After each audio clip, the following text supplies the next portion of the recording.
removing the sales tax on the equipment in the data center ecosystem and client gear that is placed in that data center. Most importantly, it sets a high minimum investment threshold of $250 million to ensure that Georgia truly reaps the economic benefit on a high-level data center investment in the state. Also establishing a tiered investment threshold to attract rural data centers with a minimum investment threshold of $100 million. It protects taxpayers by requiring a $20 million surety bond to be posted to and requires the Department of Revenue to make annual assessments of the development investment of the data center company to ensure they are meeting their investment targets to continue to qualify for tax incentives. This is an important fallback provision should a colocation data center fail to make accurate annual reports to the Department of Revenue or fail to meet the required threshold. The bill also prohibits a company that has received a sales tax abatement on their year from simultaneously receiving an abatement from the personal property tax of local government, an important protection for local government revenue. Economic impact. That is precisely why 26 other states have implemented or modernized data center tax laws to attract the data center Switch, UTS, and recently announced P5 campus near Fort Worth. More important, though, is that already these companies have said this tax policy allows them to invest as much as $4 billion and create more than $250 million in tax revenue. Because they have so many clients, they're able to attract other companies who have their gear within their data centers to establish call centers, customer service centers, tech operation centers, and more. One company, Switch, has 700 employees, but over 9,000 people have bag access to their data center in Las Vegas, and a full third of those have Nevada driver's licenses because of jobs just because of the gear in the Switch data center. The remainder of the employees of Switch 800 client companies who fly into work on that gear, stay in hotels, eat in local restaurants, and bring that strong. I want to point out the current economic impact between June 20 and July 21. These are statistics that were given. Georgia's data center generated direct and indirectly $5.3 billion in state economic output. 22,940 Georgia jobs were supported. $1.5 billion in Georgia employee pay and benefits. The average salary being $128,000, and in Georgia state and local tax revenues, not including taxes and fees paid on electricity. They're simply asking to extend the sunset from 28 to 39, and I'm the representative, and I would love to have one of these on the 34th to Southwest.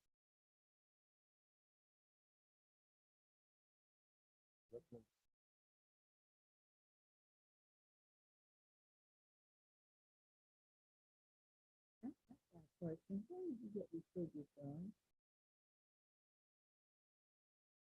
I'll show them to you right here. I've got them from some of the. Did they come from the Conference and Institute or where'd you get them? I got some of the members of this room. I'll be glad when they talk. Okay. And one other question. When you say how many employees did the state? They're saying 20 of the high paying jobs, 20 employees. 20 employees. That's the minimum. Okay, and you got 20 employees. And those 20 employees pay $1.5 billion. Penny, I'm just telling you what was presented to me. $1.5 billion economic impact. Are you talking about the job supported?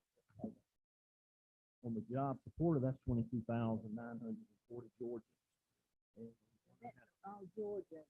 They support that many Georgians. All of that. That's this information I've gotten from the impact of data centers, the Mangum Economic December 2021. If I could, if you like to that, I don't think that's right, but if I could, do you get that copy of Chairman? It's all okay. It's all right. It's on that on the okay. screen. That's fine. I was just I was going to ask you for a paper copy of it. It's hard to look at both screens at the same time. Thanks for sharing that with you. Rest of this, everybody, can we see if he has some, back. I just want to get that Yes, ma'am. Yes, ma'am. We'll do that if we- I'll be glad to get to our questions here. Number two. For Chairman of Black. There we go. We are deferred. Okay. Well, I just was noticing here, in the same vein as, Vice Chair Bentley, mentioned previously, we do have this broken down, by, I guess, what ends up being population of our county. Is that correct? Mr. Chairman? We actually have different thresholds of investment based on the population of the county within the current law.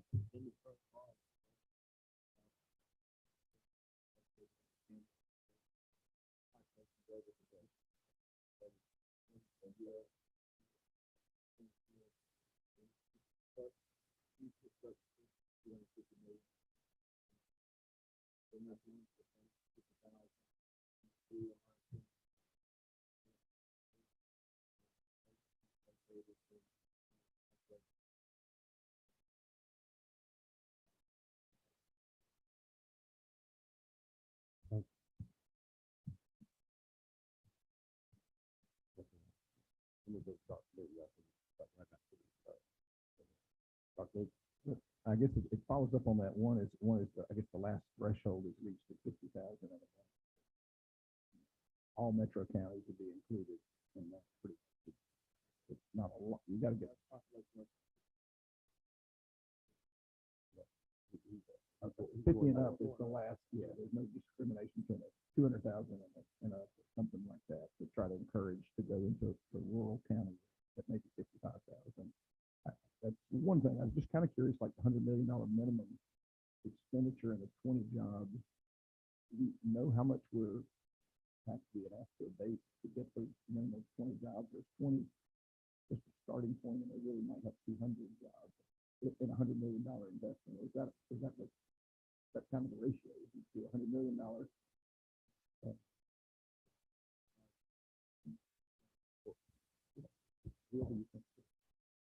Go ahead. Go ahead. Let's stick to the question if we can, because we have another question, then we're going to get to the question. Answer the question or hold off, and then we'll let you testify if the testimony is necessary. Absolutely, Mr. Chairman. Graham Thompson on behalf of one of the large co-location data centers that are located in our state, Switch.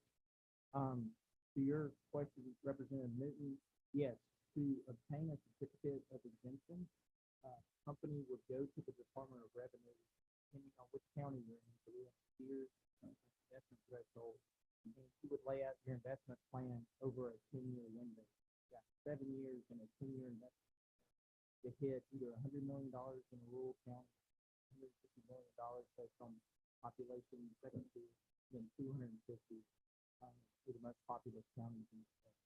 So you lay out that investment plan to the Department of Revenue. You make annual updates to that investment plan. If you're falling behind, you're going to hit it. You hit that fallback provision that Representative Williams spoke to. So there are annual reports that do go to the Department of Revenue to make sure you're on track, and then you have to create the 20 new quality jobs. Quality jobs mean at or above the prevailing wage in the community. I can speak to Switch. Co-location data centers, these are not manufacturing jobs. You won't see hundreds and hundreds of jobs. We have 46 full-time All right, employees. I'm going to slow you down there for a second. We're going to get your testimony. I'm going to get to the rest. We're going to give you the opportunity to do that, but I think, let me go to a couple of the questions. And get to that. Not exactly. I guess I'm just trying to find out. Doesn't sound like we're going to make money in jobs necessarily, but the money does come from other areas. Obviously, we're not going to do this. There's just from the sales tax when they buy that $100 million in equipment or more. I just was curious at some point, maybe we can get to the fact of where the state recoups its investment, not the indirect, but the direct taxes. But I'll defer to. Okay, thanks.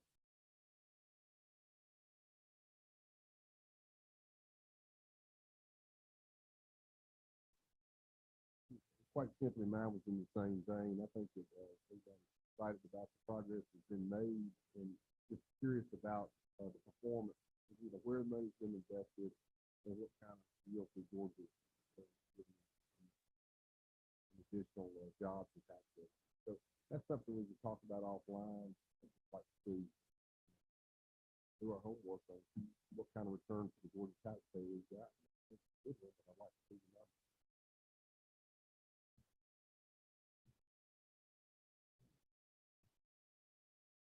Thank you, Mr. Chairman. Just a couple things to talk with the author of the bill about. Isn't it true that one reason we want data centers here in Georgia, and one reason why we continue to attract this type of industry is they play into an overall technology ecosystem for our state, and that by having facilities that allow for this type of co-location of the data, that it helps attract other investment and other economic opportunities for our state for employers to come in. Is that true?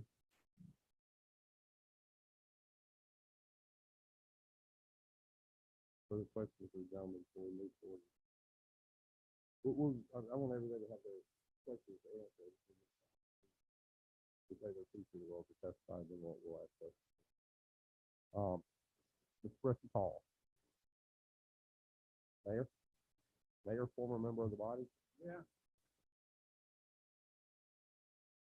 You know, it's late in the afternoon. Yeah, No, I'll be as brief as Chairman Housen will let as me. long as you need. No, it won't take me long. Let me see if I can put this into a context that will help everybody understand how this kind of functions. We all know what the impact of the interstate highway system was on our economy in the 1950s, 60s, and 70s. The road moves everything, and then all the economic activity occurs around the exit. Well, in the data world, the data centers are the exits. It's where all the economic activity occurs around that area. So when you stop at the Waffle House on I-75 or down on 16, you create economic activity. Well, this is economic activity of a higher level that occurs. We just had company Deluxe, which is a big financial services business, move into Sandy Springs, creating several hundred jobs. And why? And they're an innovation center. So they're bringing people from around the country to work in our community on these new technological innovations that we all want to see happen. Without the data centers, without these backbones, none of this occurs. And these companies sign long-term contracts. Why would you need to extend the deadline today? They sign these contracts for up to 10 years in advance. They need to know what the playing field in Georgia is going to look like. And so that's why this is an important piece of legislation at this time. It helps communities that are trying to create these high-tech jobs. Without that interstate system, without those exits, these jobs are not created. So I hope that analogy helps us understand what the importance of this piece of legislation and the overall infrastructure that it creates, because data is the 21st century infrastructure similar to the highway systems that we built in the 20th century. Does that make sense? I hope. Mayor Paul, just not question of what, but he was trying to catch notes here. You are here today representing QTS. Okay. Yeah. Sorry about that. No, that's fine. We just, I introduced I have a you tendency as a to- mayor. Yeah. We didn't know if you were here representing the city. of Sandy I have a Springs tendency to just jump in. Well, that's fine. Okay. We have questions for John. Sure. Right. That's true. What these companies do is they sign these long-term contracts. And as you've heard, there are about 26 countries across, 26 states across the country where they have options. And they want the certainty to know well in advance that these incentives are going to exist for the length of their contract. And that's why it's important that we go ahead and do this now. Hey,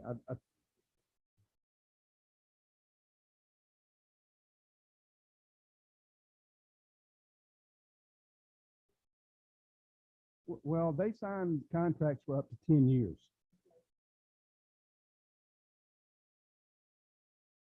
Well, but it, you know, the current sunset, it expires in 2028. So we're inside that 10-year window. So I know. I went to a rural school too. Math is still my challenge, but I can at least handle that much. But it is important. They want long-term stability, I guess, and that's what they're getting in the other states. So we're trying to stay competitive. Thank you, gentlemen. Here's what I'd like to ask. Okay. This is me asking, and we're hearing all That's right. Good afternoon, everybody. We're going to go ahead and get started. We got a lot before us today, so thank y'all for being here. This time, Chairman Burchett, would you open us up in a word of prayer? Which one are you? Thank you, Mr. Chairman. Let's all pray. Dear Heavenly Father, thank you for the blessings you've bestowed upon us, Lord. Lord, I pray that you just give us the guidance and wisdom necessary for us to do the bidding of the citizens of the state of Georgia, and let us do everything in your name today. We ask all this in your heavenly Son's name, Jesus Christ. Amen. Thank you, Mr. Chairman. First up today, we have House Bill 572, Representative McLaurin. Apologize for last time not getting to you, but here we are today, first up. So I'll turn it over to you. Which one are you?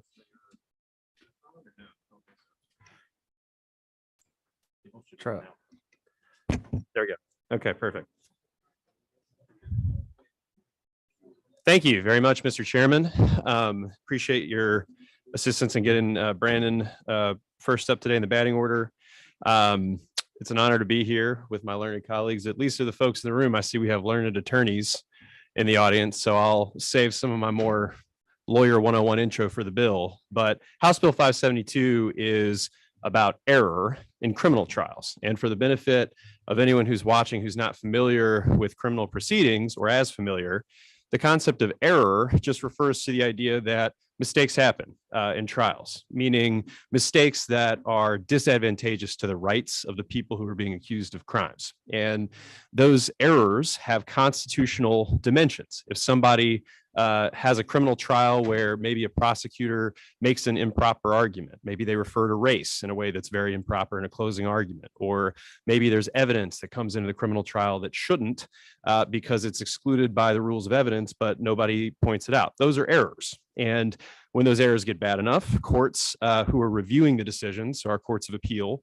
will reverse, in some cases, very limited cases, criminal trials that have proceeded improperly because of these errors. Now, a lot of errors are called harmless by the courts, which means even though there were mistakes, the courts are not going to interfere with the jury's verdict. They're going to uphold the jury's verdict of guilty in that case.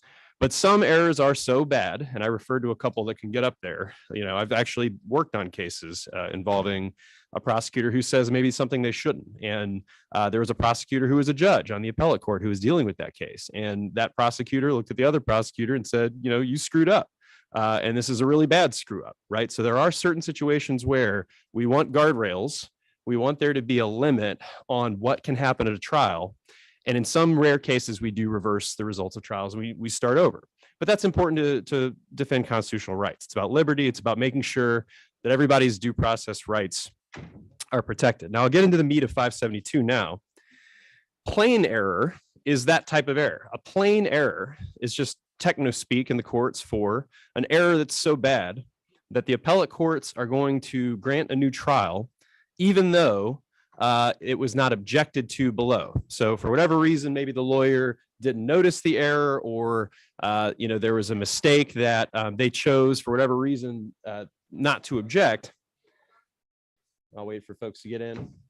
I was just getting to your favorite part, actually, Robert, about people choosing not to object at trial. So we can talk about that later. But the bottom line is that in most cases, maybe a lawyer just doesn't recognize that the error that's happening is of a constitutional or very serious dimension. So for whatever reason, you know, again, mistakes happen. It goes unobjected to. Plain error provides an opportunity for courts to say this is bad enough that we need to do something about it. Now, I want to be very clear. We already have a system under Georgia law, and this is what I brought the man on the screen in a couple minutes here, Brandon Bullard. He's an appellate defender in the state of Georgia who's well respected. The judges all know him. He's been doing this work for a long time. He's one of the very best in the field. I think he chaired the appellate section of the bar. He can introduce himself at some point.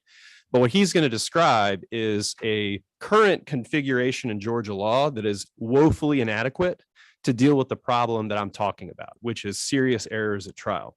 Right now, if somebody fails to object to an error at trial, the only way that that error can get redressed, and again, you're talking some pretty egregious errors sometimes, the only way that error can get addressed is if you claim what's called ineffective assistance of counsel. Basically, that the counsel that you had below, your trial lawyer, was so bad that they denied you your constitutional right to have a lawyer with you. Like, even though they were sitting there, for constitutional purposes, they were no lawyer at all, right? It's a very serious allegation.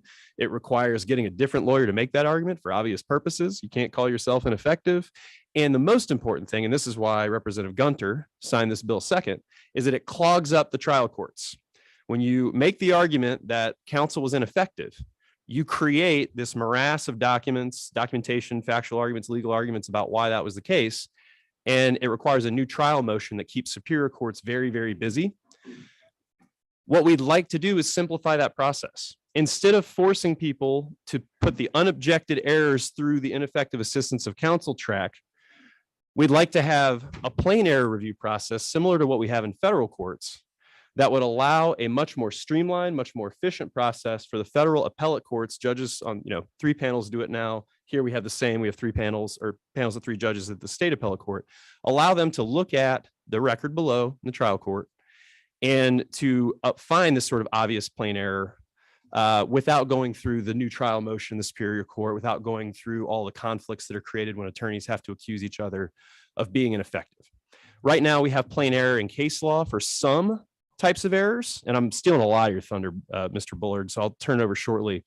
But we'd like to make sure to have plain error for all types of errors so that we can create that efficiency. And the key is, and Brandon will say this too, we don't think we're creating more circumstances where trials get reversed or verdicts get reversed, because right now the standard for ineffective assistance is similar to the federal plain error standard.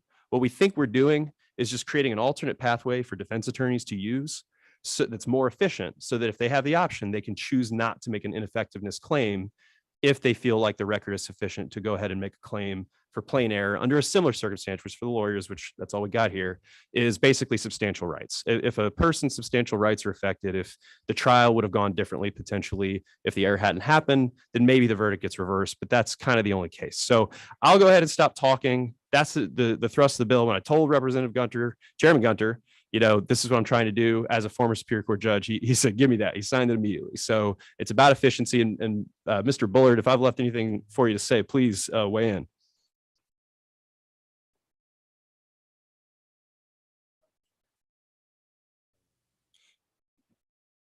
Thank you, Representative McLaurin. Mr. Bullard, we'll hear from you now.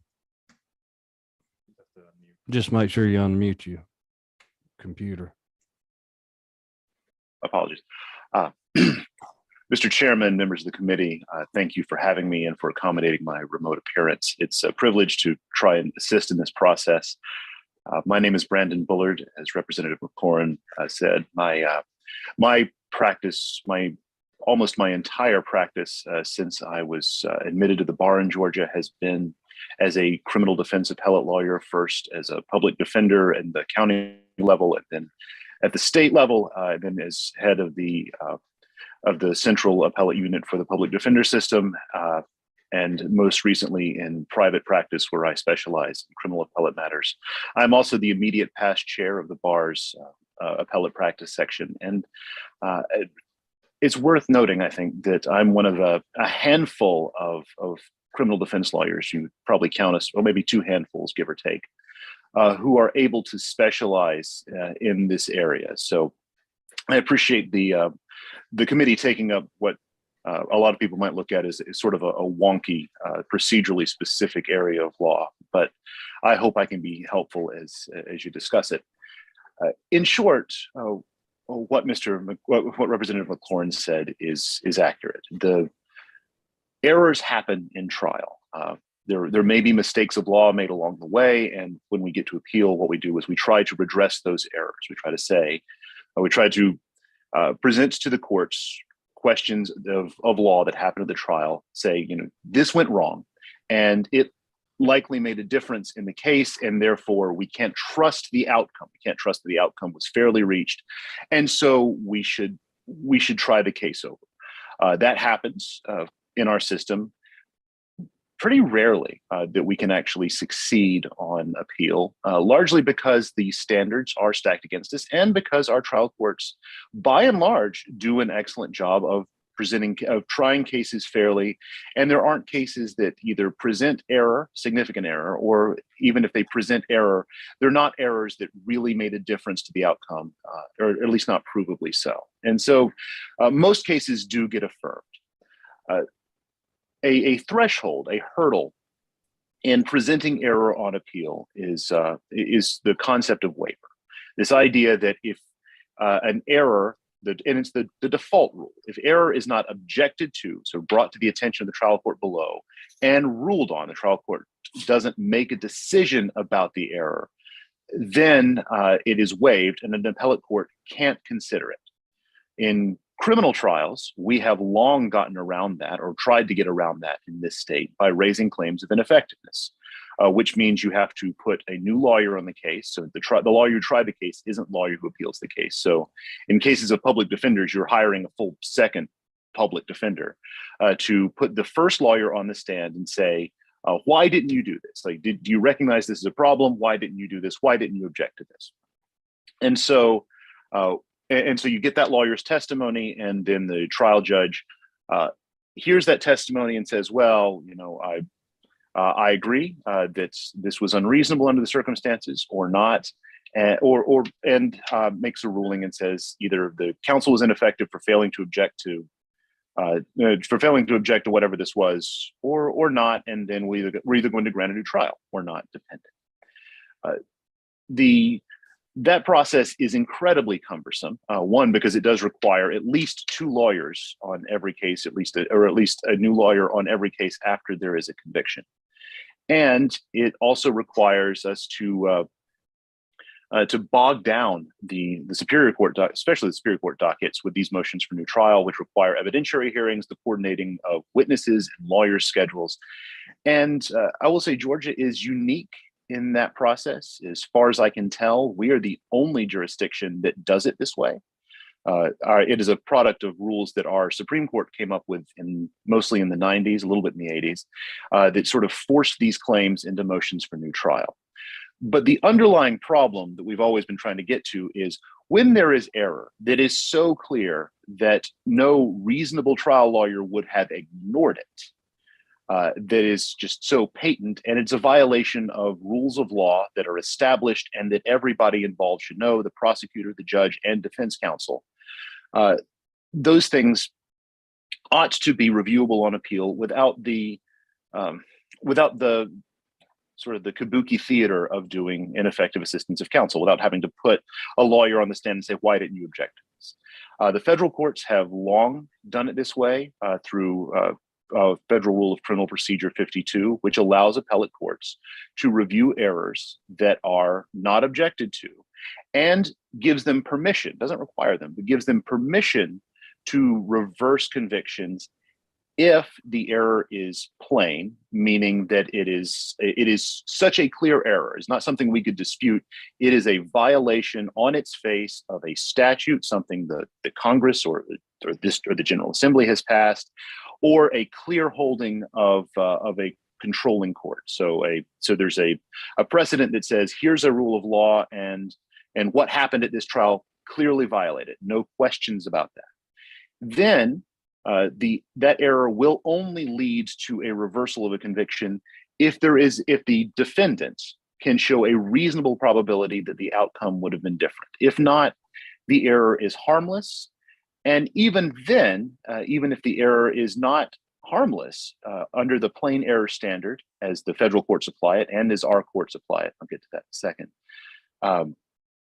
the court has discretion to reverse the conviction if allowing the conviction to stand would undermine fairness, the sense of fairness, the public confidence in the criminal justice system. So it is a pretty high bar at all, and it is no It is certainly at least as high a bar as ineffective assistance of counsel, but it is far more an efficient way to get to these underlying questions of law.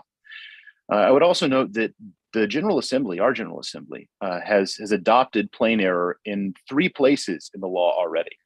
We have it in the rules of evidence under Rule 103D, which we adopted in 2012, started applying in 2013.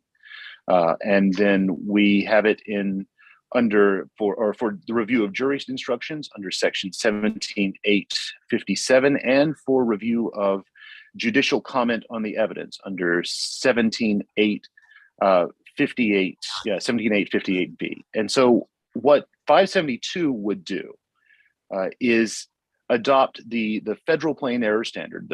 It's identical, functionally identical to Federal Rule of Criminal Procedure 52, and say, rather than having this piecemeal, do we have plain error for this issue or not? Just say, we have plain error review in criminal trials, obviate largely the need to pursue matters through claims of ineffective assistance of counsel.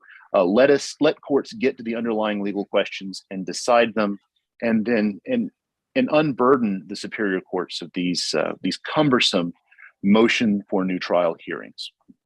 So that's the process. That's the idea in a nutshell. And I'm happy to entertain any questions that the committee has. Chairman Astration. I want to thank the sponsor and Mr. Bullard for the explanation. Seems like a very important bill dealing with a very important area. I just had a question about procedurally how this would work, being unfamiliar with the federal appeals process. So it would just seem to me from the perspective of the trial court that if an objection being made at the time is the way in which to address any potential problem that's occurred in the courtroom. And if no such objection is made, the trial court may not have an opportunity to address the issue that's arisen at the time. I was just wondering if you could comment about that. If this in any way is going to prevent the judge from taking remedial action, which might be necessary in the courtroom if we pass this bill. Thanks for the question. And I'll take a first crack, Mr. Bullard, if that's all right. And if I, do disgrace to your practice area, please let me know. I think the gist of it is basically that by adopting the federal rule, we're only dealing with circumstances where the trial is over, it's all tied up, you have a verdict, and now there's a sort of collateral attack on the conviction or a post-conviction attack, right? And just right now, the vehicle is largely ineffective assistance. Under plain error review, you could just put it in your opening brief for the Court of Appeals and say, number 3 issue, enumerated error, plain error, there's something that happened, should have been different. That's the way I saw it when I clerked for the 11th Circuit. I maybe saw one plain error reversal the whole time I was there. I mean, it was like a year, but lots of criminal cases, people will try this. They'll put it in their briefs, but all too often, I mean, you don't get plain error most of the time. Well, I certainly understand what you're saying, and I acknowledge, I'm sure, that to be the case. This is, I guess, just more of a comment. I see the bill is very good. The policy objective here is a very good one. Just thinking about the purpose of an objection at the time, though, it is in part to allow the trial court the opportunity to take remedial action. And as Mr. Bullard was saying, maybe something has occurred that the court knows is a problem, the prosecutor knows is a problem, but because there has not been that contemporaneous objection, it would then be problematic or difficult for the court to speak up. And then also, I cannot contemplate this type of circumstance, but I am aware of a defense raised in ineffective or response that it's part of trial strategy, and maybe it's under the circumstances what otherwise would be error should be permitted under those circumstances. And so I think everyone's objective here is the same. It's to make sure that the trial is proper, and that that error is considered appropriately after the fact. But I don't know if you could comment to just on the contemporaneous need for a contemporaneous objection, and whether trial strategy would ever factor into to that. Yeah. And candidly, I think this was PAC's concern, and thanks, Mr. Chairman. I think this was PAC's concern that potentially it would incentivize or create an incentive for defense counsel to strategically refrain from objecting. For that to happen, I think you would have to describe a scenario in a way where, yeah, they gain some strategic advantage. So what would the advantage be? The advantage would be an increased likelihood of reversal in some fashion. And so then the answer or the question would be, can you get an increased likelihood of reversal from plain error as opposed to the ineffectiveness track? And I think, and again, I'd like for Mr. Bullard to be able to comment, there's a Strickland standard, I think, for ineffectiveness, right? Which is essentially substantial rights analysis. Plain error is the same way. In the text of Rule 52, plain error that affects substantial rights may be considered. And that's the root of all the case law that basically says, is it harmless or would it have made a material difference at trial? So from a substantive standpoint, I don't think, and that's what I think he was getting to about plain error being as high of a bar, I don't think that actually creates for a smart lawyer, right, who knows what's going to happen, an actual material difference in likelihood of reversal. Now, query whether the belief at, oh, look, the General Assembly just passed plain error. Can we all now strategically fail to object? Well, that might, be detrimental to clients if that were the prevailing sentiment, but they'd probably lose in the Court of Appeals, right? So is there some sort of impression that this bill creates a difference in rights? That I can't control. And Mr. Bullard, if you want to clean up the ill-advised comment I just made, that'd be great. I'm not sure it was ill-advised, Representative McLaurin, but I think I can answer Representative Estration's question more directly. To start, the rule that there should be a contemporaneous objection is and would still be the baseline rule, because there always should be a contemporaneous objection. Because that does give the trial court the opportunity to address possible error when it recurs, to give curative instructions if necessary, to really consider the evidence. So I think it would help to distinguish a claim of plain error versus, say, the ability to prove plain error. I could claim that anything is plain error. I can write it down, but that doesn't mean that I can prove that plain error happened. So plain error only happens when there is a violation of something that is patently clear. So there's no dispute in what the law would be and then what would control. So if there's a question about, how should the court exercise its discretion in this case? Should the evidence be limited? Should it be curtailed in some way? Should there be a limiting instruction? Those kinds of problems that really invite the trial court to try to redress an error, to try to control what the jury perceives, those will not rise to the level of provable plain error, even if someone like me or one of my colleagues were to raise it in a brief. And where there is something that would be plain error, something that is the indisputable violation of a sort of the clear violation of a rule that's not subject to reasonable dispute, it's something the trial court, if it happens, the trial court could sua sponte correct it, because whether there is error or not, if it has really happened, is not a whether there's error or not, if it's really happened, is not something that is subject to debate. So just because there may be claims of plain error, and there will be claims of plain error, most of which we'll lose, when they have really happened, they're not things that should have happened. And if you look, when you dig into the federal case law, the Supreme Court of the United States opinions on plain error, particularly United States versus Olano and United States versus Puckett, where that court fleshed out the plain error standard, it talked about the preference for a contemporaneous objection and why that plain error is a limited exception and it only applies when the error is not subject to reasonable dispute. So I don't think it undermines the need for contemporaneous. Sort of add on to that and say, and this bill explicitly adopts the case law or the understandings from the 11th Circuit. So to the extent that there's some sort of advisory admonition, whatever, from the Supreme Court or 11th Circuit that this is super rare and that contemporaneous objections are preferred, that's all baked in. So, all right. Thank you, and I'll Jim. say sorry. No, go ahead. I apologize. I'll say our Supreme Court, as it's applied this plain error standard under the rules of evidence and under the rules governing jury instructions, has held us to that same standard. In fact, that standard has already been expressly adopted in Georgia for where plain error exists. Now, as for Representative Estration's question about waiver and sort of the strategic non-objection, so there are two sort of issues here. I'll take the easy one first, if I can. There is no incentive to sleeping on an objection and trying to see if you can get a reversal. The reason is where plain error occurs, we are relying on plain error. The standard of review from the appellate court is much more harsh than if you had objected, just simply as a matter of proving harmless error. If you are relying on plain error to get a reversal on appeal, the defendant, the appellant who was the defendant below, who has been convicted, has the burden of showing a reasonable probability that the error actually made a difference in trial. Whereas if you object under our law, the state has the burden on appeal of showing that the error, if it occurred, was harmless. So by strategically failing to object, you've actually made the appeal harder than if you brought the issue up.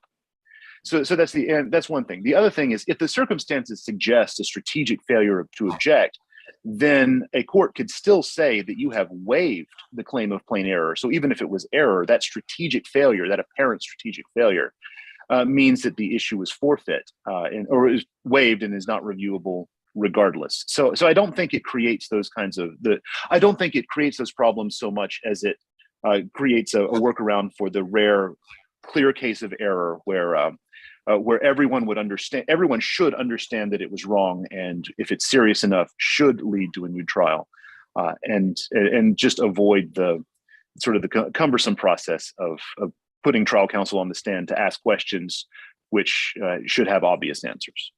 Thank you. I hope that helps. Thank you, Mr. Bullard. Representative Bodie. Thank you so much, Mr. Chair. First of all, Representative Josh McLaren, thank you so much for bringing this legislation. I know that I think every one of the lawyer legislators on this council at some time has practiced criminal law or prosecuted. So I am criminal defense attorney, and fortunately a couple of times have to sit before these motions for new trial. And so I know our conversations last session, you said that this will help kind of minimize defendants and judges having to go through that process, which can be timely, judicial resources and the whole nine. But I remember one of our conversations, one of my initial concerns, which you definitely helped me to see past, that this does not violate any due process claims of the defendant themselves, correct? Yes, thank you, Representative. I mean, what this does is it basically creates a more efficient vehicle for addressing potential violations of a defendant's due process rights. And as we've now very thoroughly covered, there's not an increased likelihood under this bill of getting a reversal at trial. It's just putting that claim through a faster vehicle so that defense attorneys, with the choice between litigating a new trial motion, which why would they dump resources in if they don't have to, versus the plain error on appeal argument, they'll just put it in the brief. And then the court will evaluate it the same way that they would have evaluated ineffective assistance claim, basically. Great legislation. Thank you, sir. Any questions from the committee? All right. I don't think I have anybody signed up to speak to this, unless I missed it. I tried to speak for PAC already. I don't know if. Gotcha. Yeah, Pat, if y'all want to speak, come on.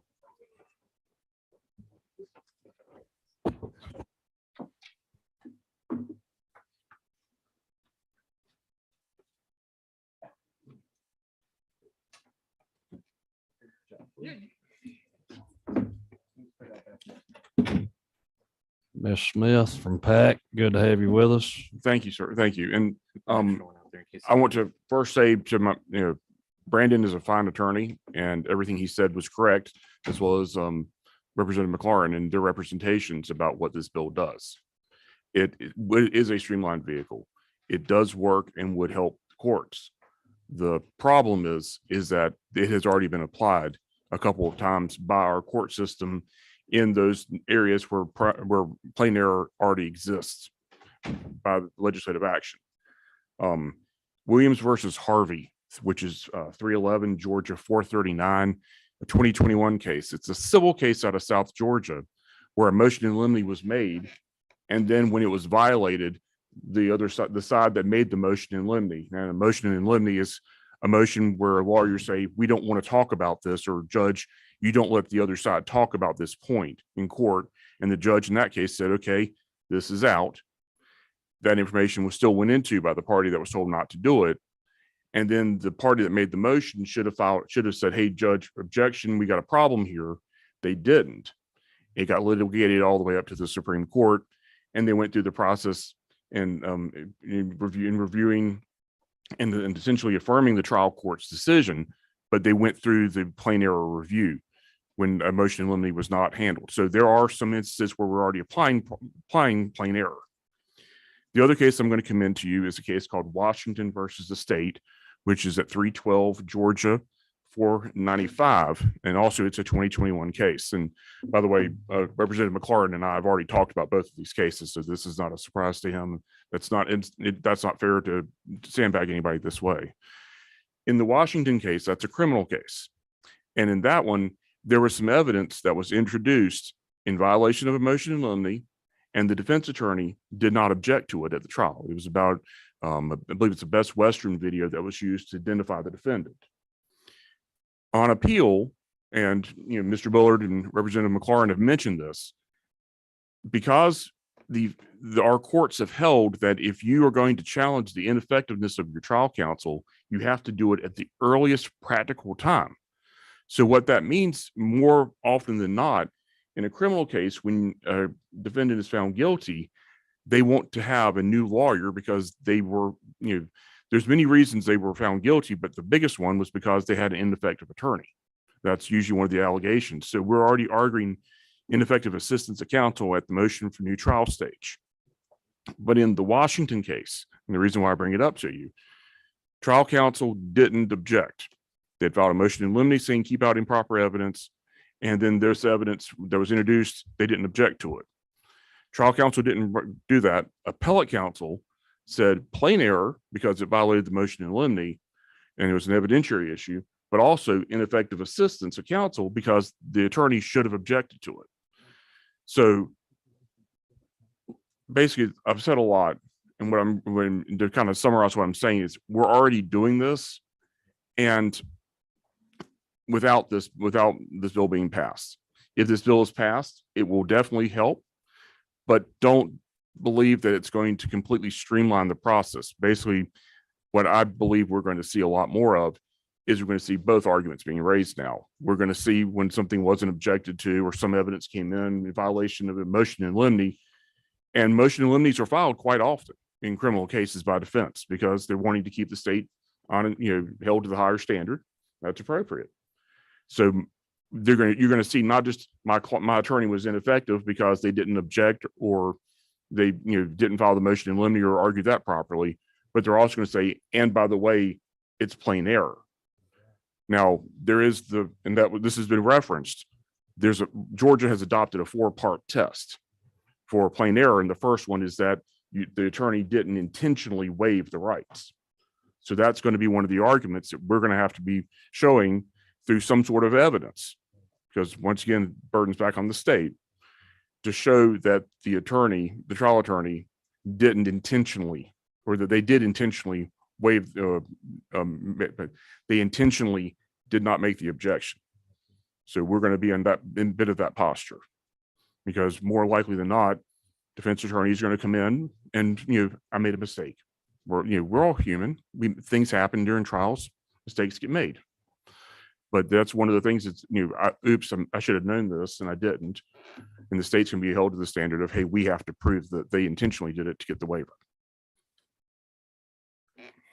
If I could jump in just a little bit here and sit as cozy as possible with my good friend Robert while we fight. Not fighting, just disagreeing. Well, there's a couple characterizations that I'd like to sort of tighten up. We're not doing plain error with respect to a great many numbers of types of error. There's like 2 or 3 that have popped up in case law, which Mr. Bullard can speak to. The rest we would be affecting with the passage of this. Second thing, personal experience. When I clerked on the 11th Circuit, I saw plain error all the time, and they hardly ever won. What I almost never saw was ineffective assistance of counsel. And when I did see it, it was kind of a big deal. It's like, oh, look at this. This is rising to the threshold of making that claim. We have a culture right now of bringing ineffective assistance claims where we should be bringing plain error claims. And I'm not trying to pretend there would not be an adjustment process for the defense bar to figure out, with the helpful guidance of the people in this room, that the more appropriate vehicle is plain error review, unless there is a colorable IAC claim, which again brings in all these additional costs, both the trial court and the trial counsel. It would become, there'd be a lot more opprobrium attached to an ineffective assistance claim where that there's an effective plain error alternative. So not disputing that we already have it in a couple of cases, not disputing that the burden would shift in that limited way. But the point 3 is that, again, remember Mr. Bullard's testimony that the backdrop here for plain error review is that the burden is still on the defense to prove substantial rights violation, right? So even if prosecutors would have a limited burden to prove intentional waiver where they thought there was an intentional waiver, let's say they couldn't prove intentional waiver, you still have the backdrop of all of the standards that the defendants have to jump through, right? Including the most important one, an effect on their substantial rights. Mr. Bullard, is there anything I haven't covered? I think I would add I would note only 2 things. Where that we have plain error, it's not a function of case law. It's actually where our legislature has already adopted it. So where we have it, it appears in statute. Secondly, the waiver distinction to prove that the burden of proving that the issue was not waived in plain error is actually on defense counsel. The first prong of plain error that the defendant would have to prove on appeal is that the matter was not intentionally waived. And sure, there would be probably, you're going to see some joint claims for a while. I can't, Representative McLaurin is right that you're going to see sort of ineffectiveness in plain error until the defense bar as a whole would acclimate to this new regime. But the questions of waiver, actually, there's a strategic benefit. There is a strategic benefit of raising it as plain error and not ineffective assistance of counsel, because but if you raise ineffective assistance of counsel and plain error, the prosecution has the opportunity to question trial counsel and try to establish forfeiture of or an intentional waiver of the objection, as opposed to merely failing to object, sort of missing it and forfeiting it. And it is actually more efficient if you don't have to raise any ineffectiveness to raise it all as plain error and avoid the risks of questioning trial counsel at large. So I think that the part of the reason we're still seeing these overlapping claims is because we have a piecemeal system. I would also, in response to Mr. Smith, and he and I have friendly debated this amiably outside of this chamber, the Washington case he cited, though the court analyzed it under both plain error and ineffective assistance, the conviction was still, the court found neither ineffective assistance nor plain error, and the conviction there was still affirmed. So with those notes, I hope I've been helpful to the committee. Thank you, gentlemen. At this time, I'll entertain a motion. I make a motion, do pass. Motion is second, do pass. All in favor, let it be known by saying aye. Those opposed say no. All right, it's on the floor. Thank you, Mr. Chairman. We're really thankful for the time today. Thank you all. All right. Next bill up will be House Bill 1134.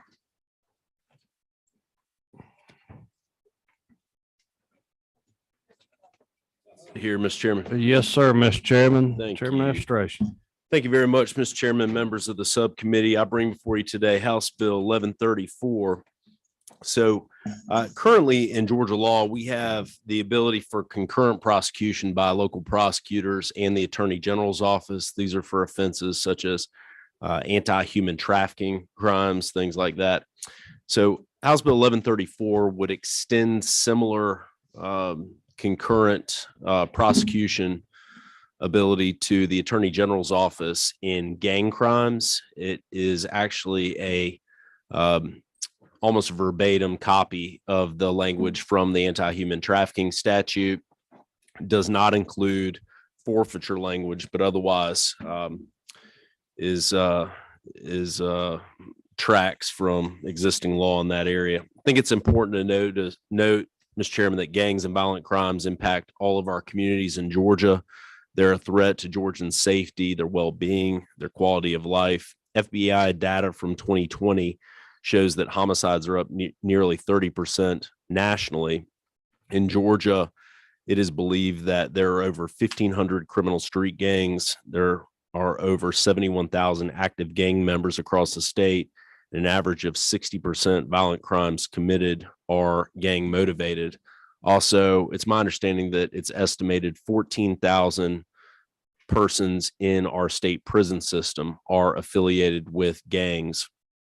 The GBI is empowered to investigate gang crimes with what I understand to be a specialized trained unit of investigators there, and that's been previously funded and supported by the General Assembly.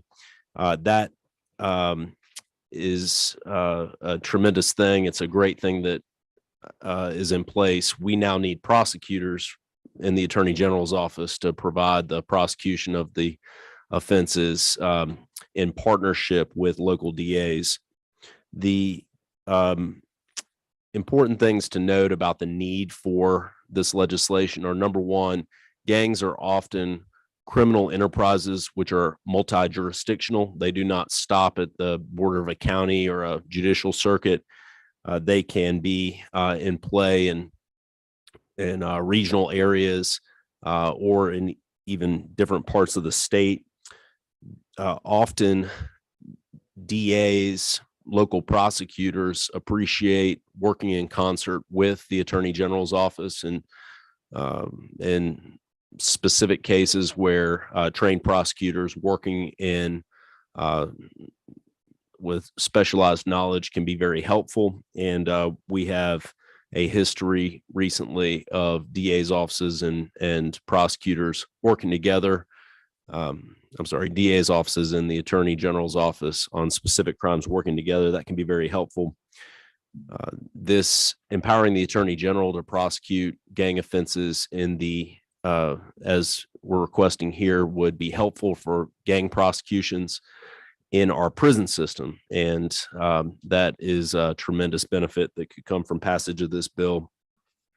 So I would request that members of the subcommittee favorably support House Bill 1134. The bill is very specifically applies only to criminal cases arising under the provision of this code section. That's line 12. And this is the criminal gang activity code section. So it's only going to apply to criminal street gang charges. And I'd be happy to answer any questions. Thank you, Mr. Chairman. Questions from the committee for the bill author, Chairman Burchett. Thank you, Mr. Chairman. Chairman Infiltration, thank you for bringing this legislation. I think, among the,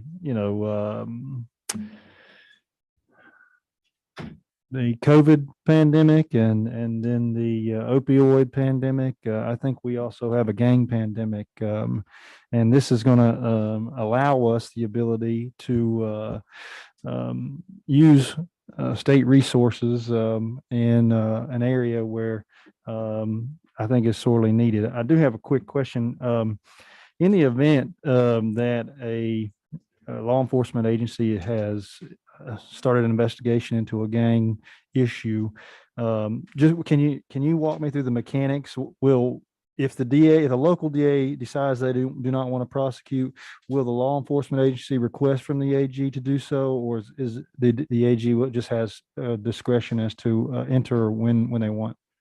Well, there are folks in the room who can probably correct me if this is incorrect, but my expectation is referrals will either be made by local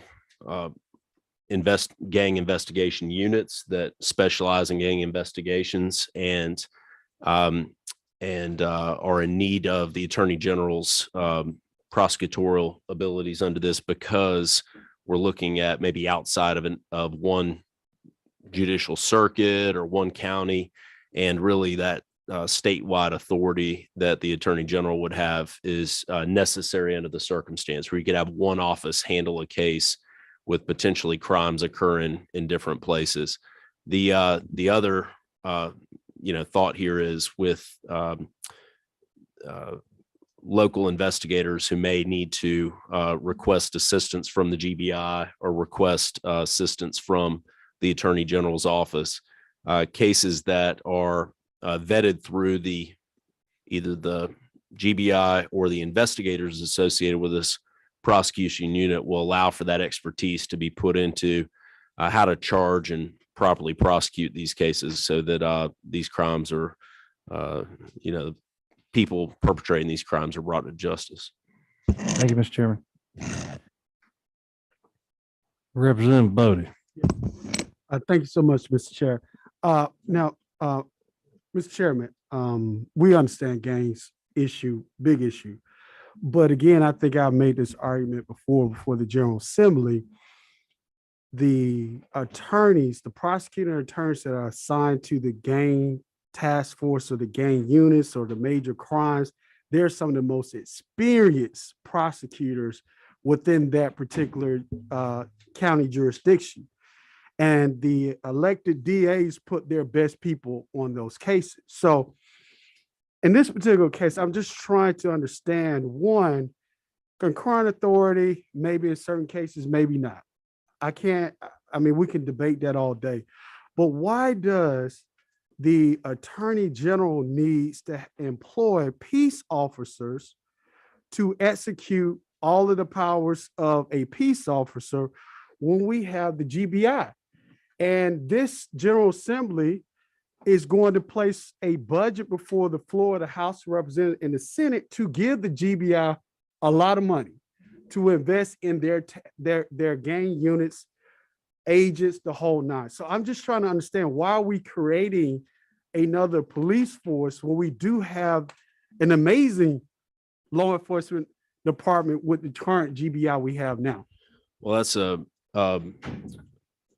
that's something I'm happy to address, Representative. So first of all, this language is an exact copy of for the most part, an exact copy, minus forfeiture language, an exact copy of the anti-human trafficking concurrent jurisdiction language. And it's necessary to have peace officers, post-certified officers working in these prosecutors' offices because you need investigators who are able to go out and serve subpoenas. You need investigators who are post-certified who can handle other law enforcement responsibilities as part of their work in the prosecutor's office. It's just the same as a DA or solicitor's office having investigators who are post-certified, have a badge or trained or able to address issues like, all issues with respect to law enforcement. And so it's a necessary component. We're not creating a new police force, certainly. We're just we're permitting investigators to support these prosecutors who are working in this specialized field. Mr. Chair, can you indulge me one other follow-up question? I think, Chair, I appreciate that response. But in this particular case, and thank you for your response, if it's almost like the US government, right? We have the Department of Justice, and the Department of Justice pretty much has venue over the FBI in some shape or fashion. So it's almost the same like with our GBI and Attorney General's office. So being that the Attorney General's office pretty much has purview and jurisdiction, I would say, over the GBI, why not just direct the GBI to do that function for you?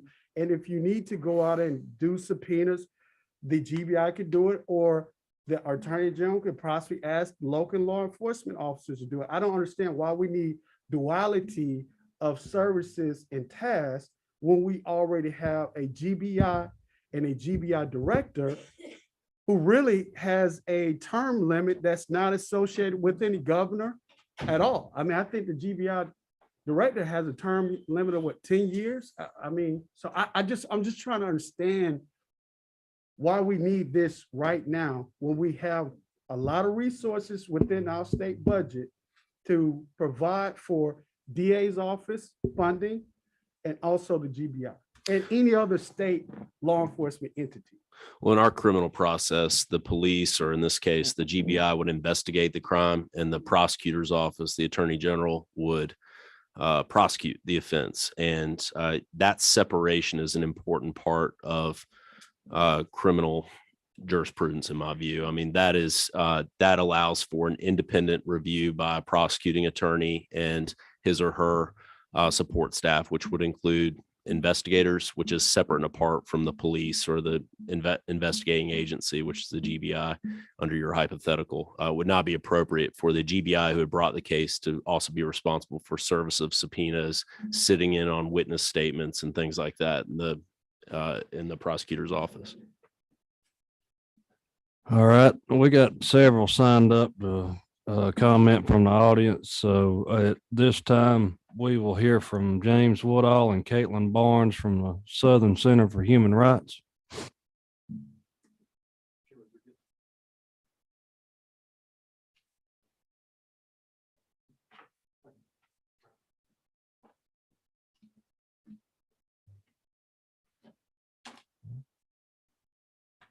James, Caitlin, y'all go ahead. Thank you, Mr. Chair, and to the members of this committee. Mind if I take this off? Okay. So my name is James Woodall. I'm a policy associate at the Southern Center for Human Rights, and I'm joined by my colleague, Caitlin Barnes, who's the policy counsel at the Southern Center for Human Rights. And we have really three main concerns about this legislation. And one, I want to name that we would normally come to the chair to speak, but we haven't had the opportunity to work with Chairman Evstration on this particular legislation. But one, I think to begin, Representative Bodie really began to allude to it.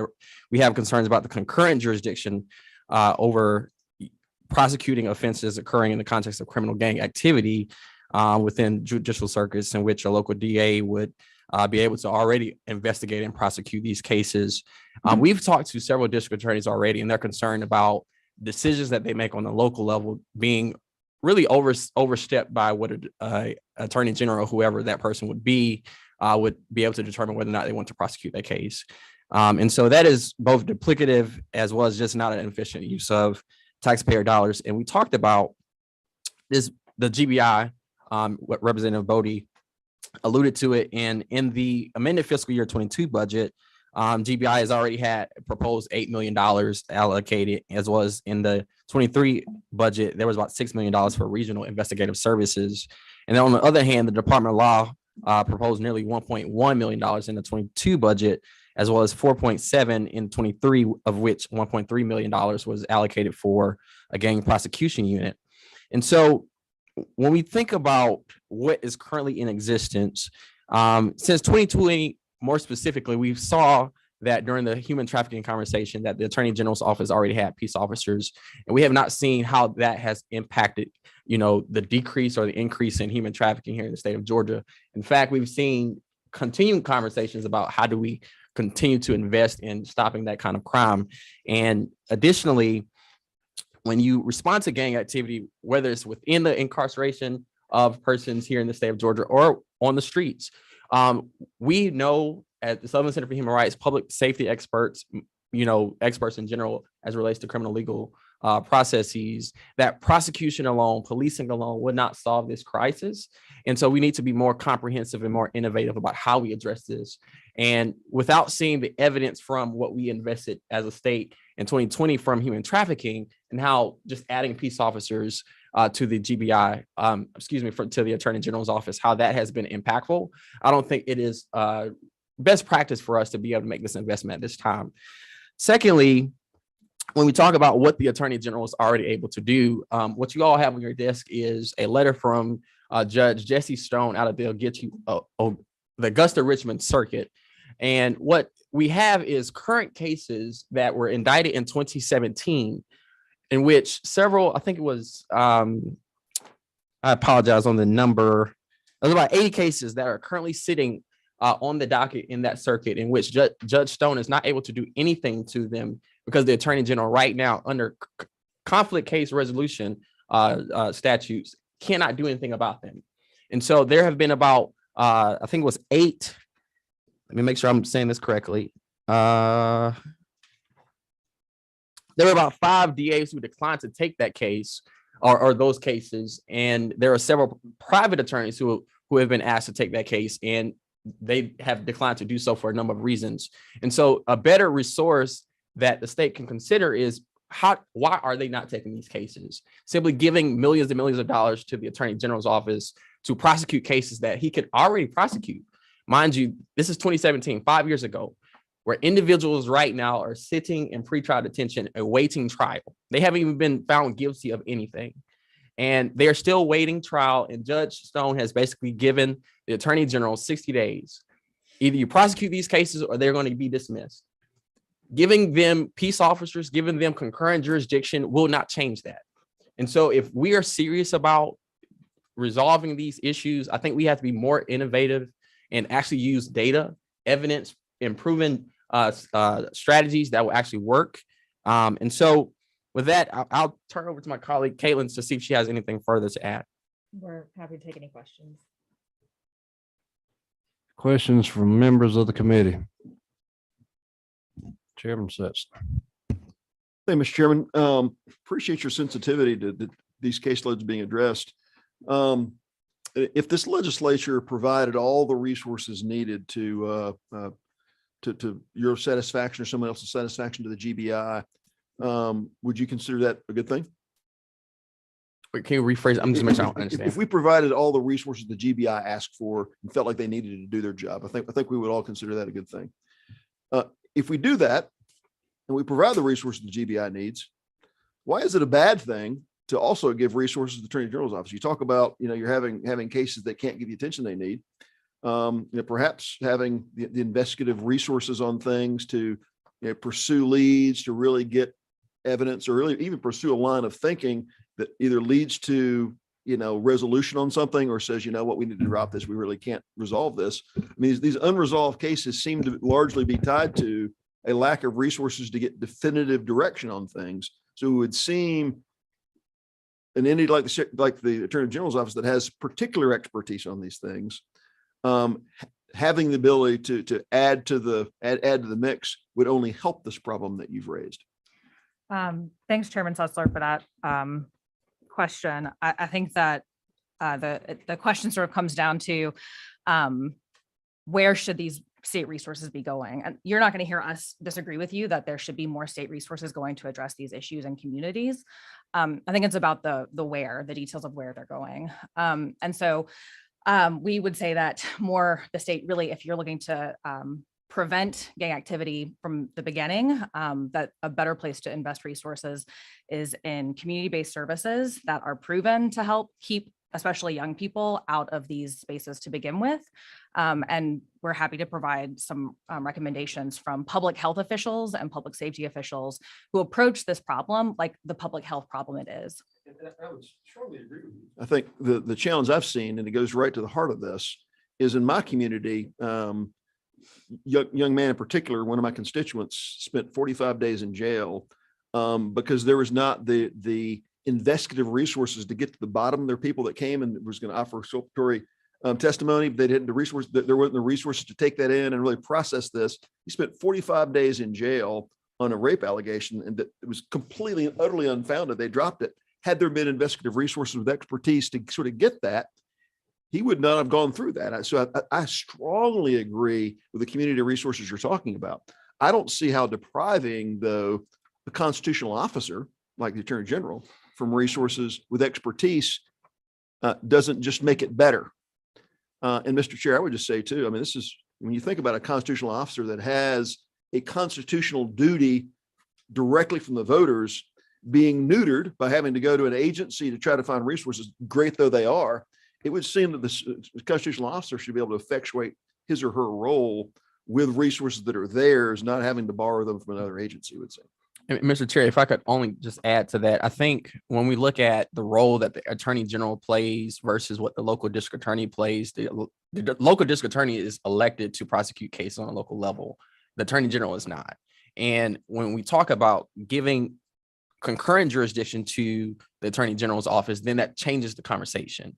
And what you have is local district attorneys are making determinations based on the evidence that is presented before them. And then that determination is made. And then you have an Attorney General who is a politician. Let's be very clear. And so are local district attorneys. They're making determinations based on the investigation in which they have put forth. And if the evidence is not there, they should be able to make that determination. That changes under this legislation. And so that's our concern, is that we want local DAs to be able to decide. And I believe the prosecutors would agree. Representative, we've got other speakers and we've got Representative Bodie that would like to be heard as well. So out of respect to other members, Representative Bodie. Mr. Chair, I'm gonna waive because I think my question is better for Pat. So I'm gonna waive. But thank you. Okay. All right. Thank y'all very much. Robert, y'all want to speak to this?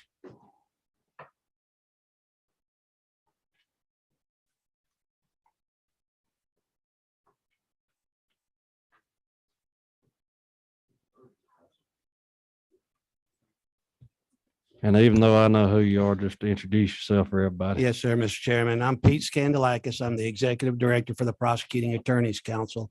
And I don't know that I can add much to this conversation. Obviously, the Prosecuting Attorneys Council does not take positions on many bills. We represent the district attorneys of the state of Georgia. And I think Representative Bodie has hit upon this, as well as Chairman Burchett, is that the DAs and also Chairman Estration, the district attorneys in many of our jurisdictions in our judicial circuits welcome state resources to help them with this problem. Particularly, I can tell you in those judicial circuits which have a number of state prisons, and we see gang activity being operated in and around those prisons and even from within those prisons. A lot of those DA's offices are so under resources, they simply do not have the prosecutors, the number of prosecutors necessary, or the expertise to handle those type of cases. So they welcome this bill. In the past, the Attorney General has worked closely with the DAs when it comes to human trafficking and things of that nature to make sure they're not overstepping or stepping on the DA's toes or each other's jurisdictions. So I think that's basically what I can add to this bill, and then answer any questions that I can. In other words, there are metro DAs, some urban DAs, and some non-urban DAs that do not necessarily favor this bill, and there are other DAs that do favor this bill. There is not a unanimity about whether to be for or against the bill. Representative Bodie. Yes, thank you so much, Mr. Chair. Mr. Executive Director, thank you. We have been going at this for years now, and I appreciate your expert position and view of this. Now, with these gang cases, like any other case, scenario where you're a great prosecutor before you became in the position of Executive Director for PAC. You take on that case from the initial stages, the initial investigation, you indict the case, you present it to grand jury, you're working the case up, and then somebody from Atlanta comes down to South Georgia and say, this is my case now. And basically they take over your courtroom, take over your resources, and you have to help them get up to speed as well. Would that be a great use of your resources as a prosecutor, being that you're the prosecutor attorney that was elected in that county, and now you have to basically get someone else up to speed, give them the resources, give them your courtroom, maybe even your investigator, to help try a case that you should be trying as the elected. Representative Bodie, the best way I can answer that, and I was an elected DA for 25 years, that wouldn't happen in my circuit, okay? There's no way. Those are my cases. I will prosecute those cases, and anybody that tries to take, the only people that used to come in and try to take my cases were the feds. And when they came in, they take the easy one and leave me with the stuff, with the rest. But that would not happen in my circuit. I do agree with you that gang prosecutions tend to be local. Yes. We know the players. We know the investigations. In fact, my police chief is here, Lou Deckmar from LaGrange. We put together an anti-gang unit because of a number of drive-by shootings we had in our city, and cut the number down, I think, from 27 in one year to 2 the next year. So it is a local situation. But again, I believe, as Chairman Estration has said, that the AG will work with the DAs to make sure that there is a coordinated effort. And again, there are some DAs, and this gang unit that was operated through the GBI is proof of that. There are some DAs that lack the resources and called upon the GBI to help them prepare indictments and help them to come down, because we do have a difference a different level of resources in our state. The metro areas are much better financed. The counties provide better resources, more investigators, more prosecutors, more victim advocates than South Georgia or up in North Georgia, or sometimes in Middle Georgia. It is a huge problem. Can I have one follow-up question, Mr. Chair? Mr. ED, great point. But sounds like you're telling me and saying to this committee that the local DA should make the decision on or have the preview, should have the discretion to make the decision whether they want to bring in the AG's office or not to help with the resources in prosecuting the case. I would hope the district attorney and the attorney general would work together as they have in other cases. Yes, sir. Thank you. Chairman Burchett. Thank you, Mr. Chairman. Well, Mr. Scandalakis, I'm gonna have to disagree with my colleague. I don't believe that you were just a good prosecutor then. You're still a good prosecutor. Thank you. Thank you. I want to just point out, it's my understanding by the reading of this bill that this is concurrent jurisdiction. This is not, an overriding jurisdiction. So that is correct. The AG can't come in and just take it from you. You can't prosecute a guy for the same crime twice. So this is going to be as I understand it, a means of pooling resources more than it is an overarching, let's reach in and grab a hold of Mr. it. Chairman, that's how I understand that bill, because it's concurrent jurisdiction, not exclusive jurisdiction. Thank you, sir. All right. Thank you, Mr. Scandalakis. Always a you. pleasure. All right. Thank you for all the compliments too. And let's see, we have Gackel signed up to speak to this, Ms. Mazzy Lynn. Thank you, Chairman, and I'll be brief. I will not rehash. We have some of the similar concerns that have been expressed so far. The only thing I do want to additionally raise is that for those of you especially who have influence on appropriations in our state, every time you expand the power of the executive branch with respect to the prosecution and law enforcement, you really need to expand the resources that are provided to the public defender, which is also in your executive branch. As long as the AG's office is going to offset some of the work that's happening in the DA's offices, the DA's offices are going to hopefully be more productive under your bill and therefore handling more cases. So the public defenders are just going to also need additional resources. And every time this gets unbalanced, it's problematic. And especially at a time like this, we're in a pandemic, we're in a backlog that you all heard about this morning from the Chief Justice. Just want to keep the public defender's budget on your radar and the implications this bill has on it.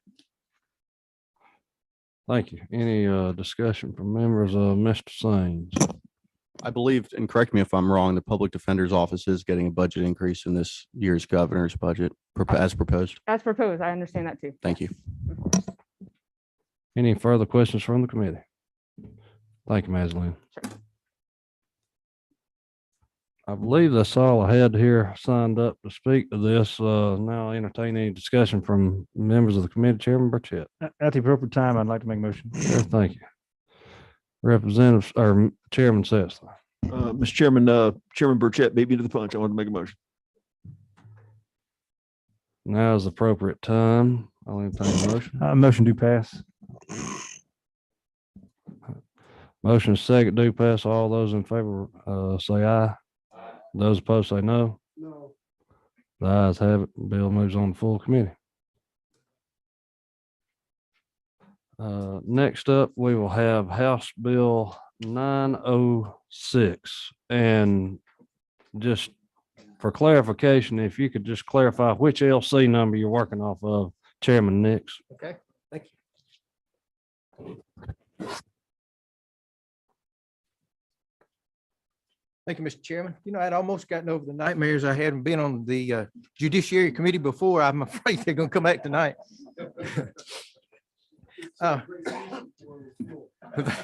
Thank you. Let me answer your question a little bit of maybe in a strange way, if I may, about which LC number. You've heard the old saying that we've got a solution looking for a problem. I think we have a problem here looking for a solution. And I'm here today to try to find that solution. I'm not an attorney, so a lot of this is new to me.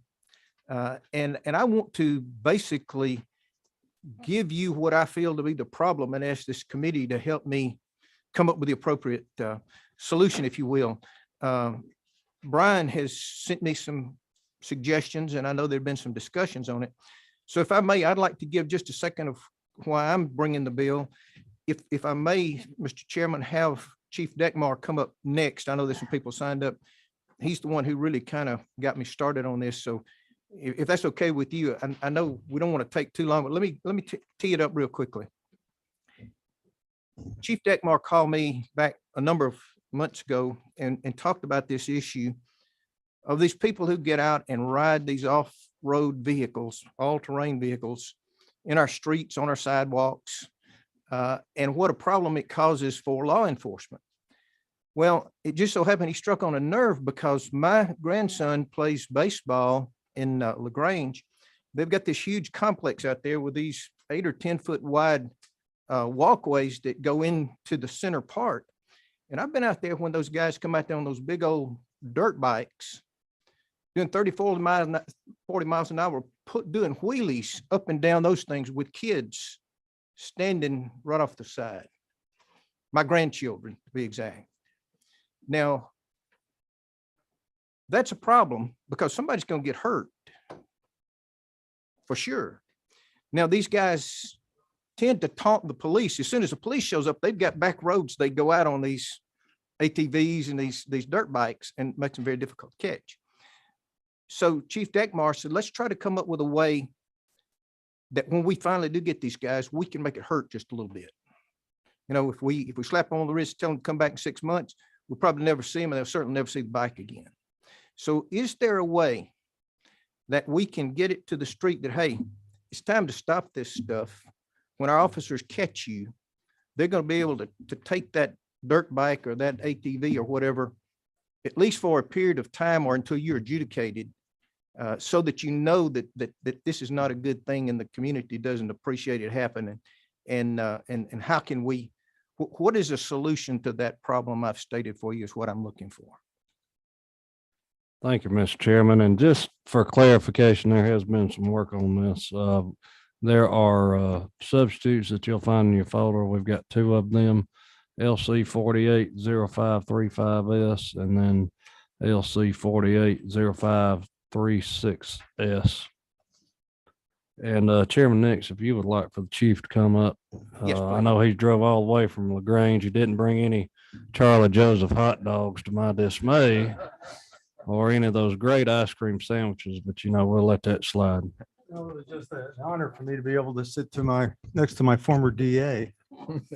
Louis Deckbar, I'm the police chief in LaGrange, and I brought a flash drive if someone could. Can you, we have to get Brian to come over here and get us going. Bear with us while we get ready.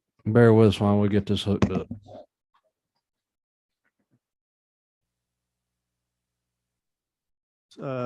In addition to being the police chief in LaGrange, I'm also on the Georgia Association of Chiefs of Police Legislative Committee. And the Legislative Committee, along with the Georgia Municipal Association, also supports this bill.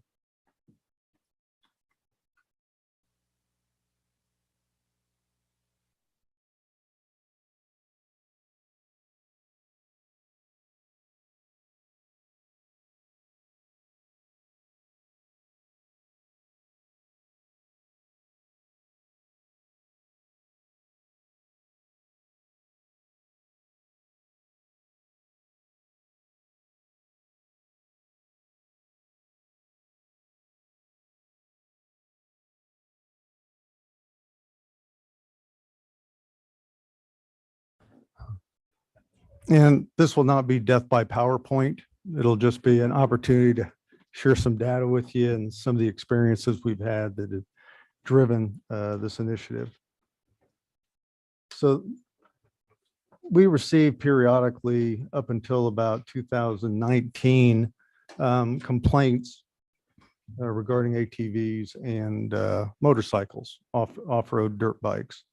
And then about 220, the significance and the number of those calls increased. So this gives you an idea of some of the video that was either taken by spectators or by citizens that sent it to the police department. This is on a state highway going into the downtown area. And we lost, there we go. And you can see there's children there and a crowd that was, I think, waiting for some event.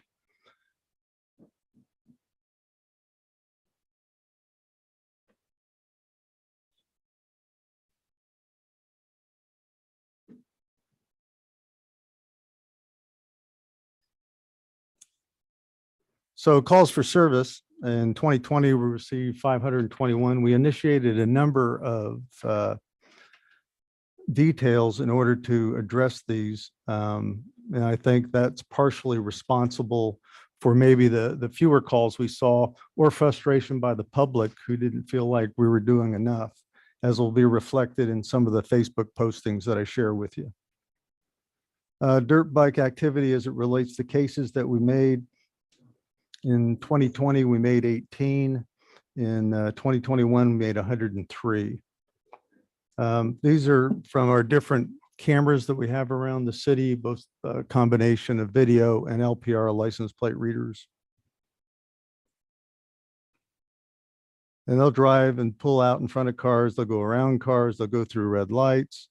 They'll surround cars. We'll get calls from citizens that'll be concerned or frightened by the nature of the activity going around them in these dirt bikes. So for obvious reasons, we don't have a pursuit policy as it relates to these, because oftentimes the operators increase their recklessness. Oftentimes what they try to do is provoke officers into a pursuit. And in addition to creating a hazard for whoever's operating that ATV or that dirt bike, they also create public endangering flight to either innocent motorists or pedestrians that are in the area. Not unlike what Representative Nick shared with you. We've had frequent calls where there's been some sort of activity and a group will go and do wheelies or cut around children that are in a ballpark or involved in some other event. So we've focused our enforcement activity through a couple of means.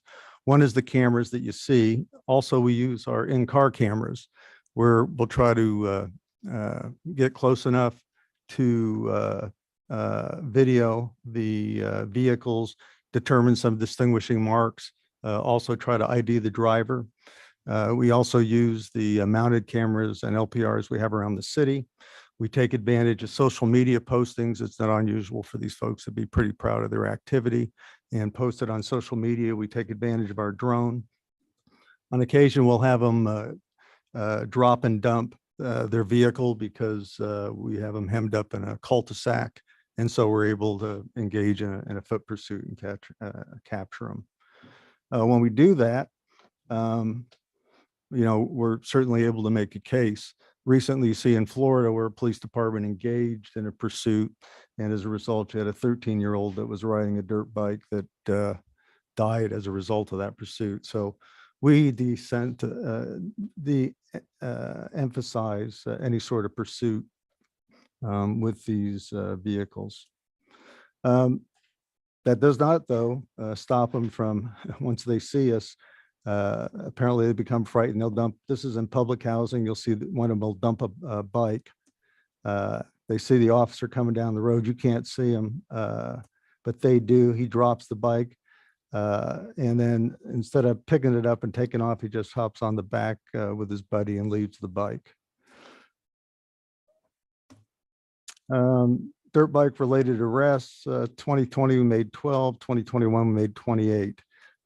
That's less than 5% of the complaints that we receive. This is video camera. This is an officer sitting there, and you've got the dirt bikes that are speeding and doing wheelies by the officers trying to provoke them to chase.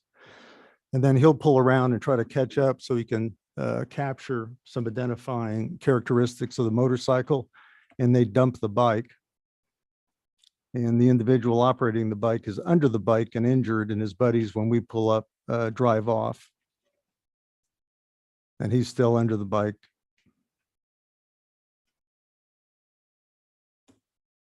So these are just the kind of a potpourri of postings that we get on our Facebook page by citizens that are pretty frustrated by the fact that there's not much that seemingly the police are able to do in most circumstances. And we have a number of those. So when I was looking for solutions, we looked what was going on, because this isn't a LaGrange problem. It's not a state problem. It's a national problem. And so several states have initiated forfeiture and destruction of dirt bikes and ATVs that are used on public roadways. And so I think this is New York, Illinois. Some states have enabling legislation that allows individual cities to craft those forfeiture ordinances. Of course, Georgia does not. And as a result, contacted Representative Nix, and he agreed to file 906. So with that, I'll be happy to address any questions that you have. Thank you. Any questions from the committee? No. No questions. Chairman says. Chief Deck, Mark, welcome back. Not your first time in this committee room. No. How are you, sir?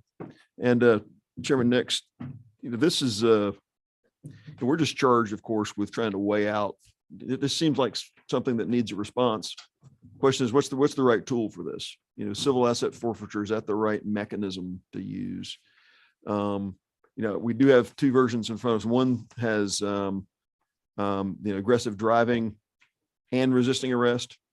One's just resisting arrest. I mean, to me, this idea of, you're using your vehicle as an integral part of your crime, and resisting arrest is just kind of the definition of that. That seems a little stronger argument than just aggressive driving. So I'm just where I am as I come into this. The civil asset forfeiture is pretty heavy hammer, So I'm not, I'm not callous to this issue. Is there another tool that could be used other than civil asset forfeiture where the cop could take it right then and then or is there a circumstance where maybe under these circumstances you could make a petition to a court, and the court, if it's a repeat offender, or even a first time, the judge could make a ruling, yeah, you're going to lose your thing until this is adjudicated, but it's a judicial decision as opposed to a roadside decision by an officer. It just seems, I'm just nervous there's that time and a place when we're talking about interstate drug money. You can make an argument for civil asset forfeiture in certain circumstances. My starting point is this pretty heavy hammer here. That's just right. And that's one of our frustrations, and why we were looking to other jurisdictions to see that how they were handling it. I looked at the last 10 years of traffic fatalities. Dirt bikes, motorcycles, and ATVs make up 2% of the accidents and 31% of the fatalities. Wow. So the opportunity for significant injury or death involving these is, I think, what compels us to look for some remedy. I'm not sure if, this is the remedy, but it's what I have found that other jurisdictions have used with some success. The point, ultimately is to create an environment where folks are less inclined to use off-road bikes on the road. There's a place for them, and on the highways and streets is not one of them. I kind of like your idea, particularly first, second offense, of the court making a determination and there be some sort of a seizure for a period of time and an impoundment fee that, they've got to pay in order to get that bike back. But the vehicle that's creating this is the dirt bike or the ATV. Because in this case, one of the concerns one might have about civil asset forfeiture is there's a crime here, but the honeypot's over here that's being seized. They're not really related. In this case, the thing that's being seized is integral to the offense. So that's a little more savory just to talk about that as a seizure. But I still think, I'm just thinking just from ground up, some kind of early hearing that they have a judicial player that's making the determination. Is it balanced? Is this a menace? Is this really a concern to the public?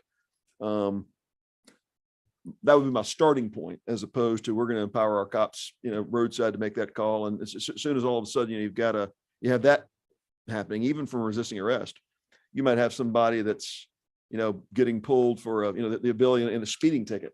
If you make it resisting arrest, there's cases where a cop passes them, the light goes on, they turn around, someone makes a right turn, they try to get back to their house, and all of a sudden it's kind of a speeding ticket, but I want to slip away from the cop, and then all of a sudden we've empowered any resisting arrest to seize the vehicle.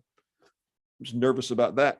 People have losing vehicles for a speeding ticket plus a resisting charge. I just want to understand, make sure we're not. Well, and I can't speak to that because I know what our threshold is for initiating condemnation and forfeiture procedures, and it's certainly significantly more than that.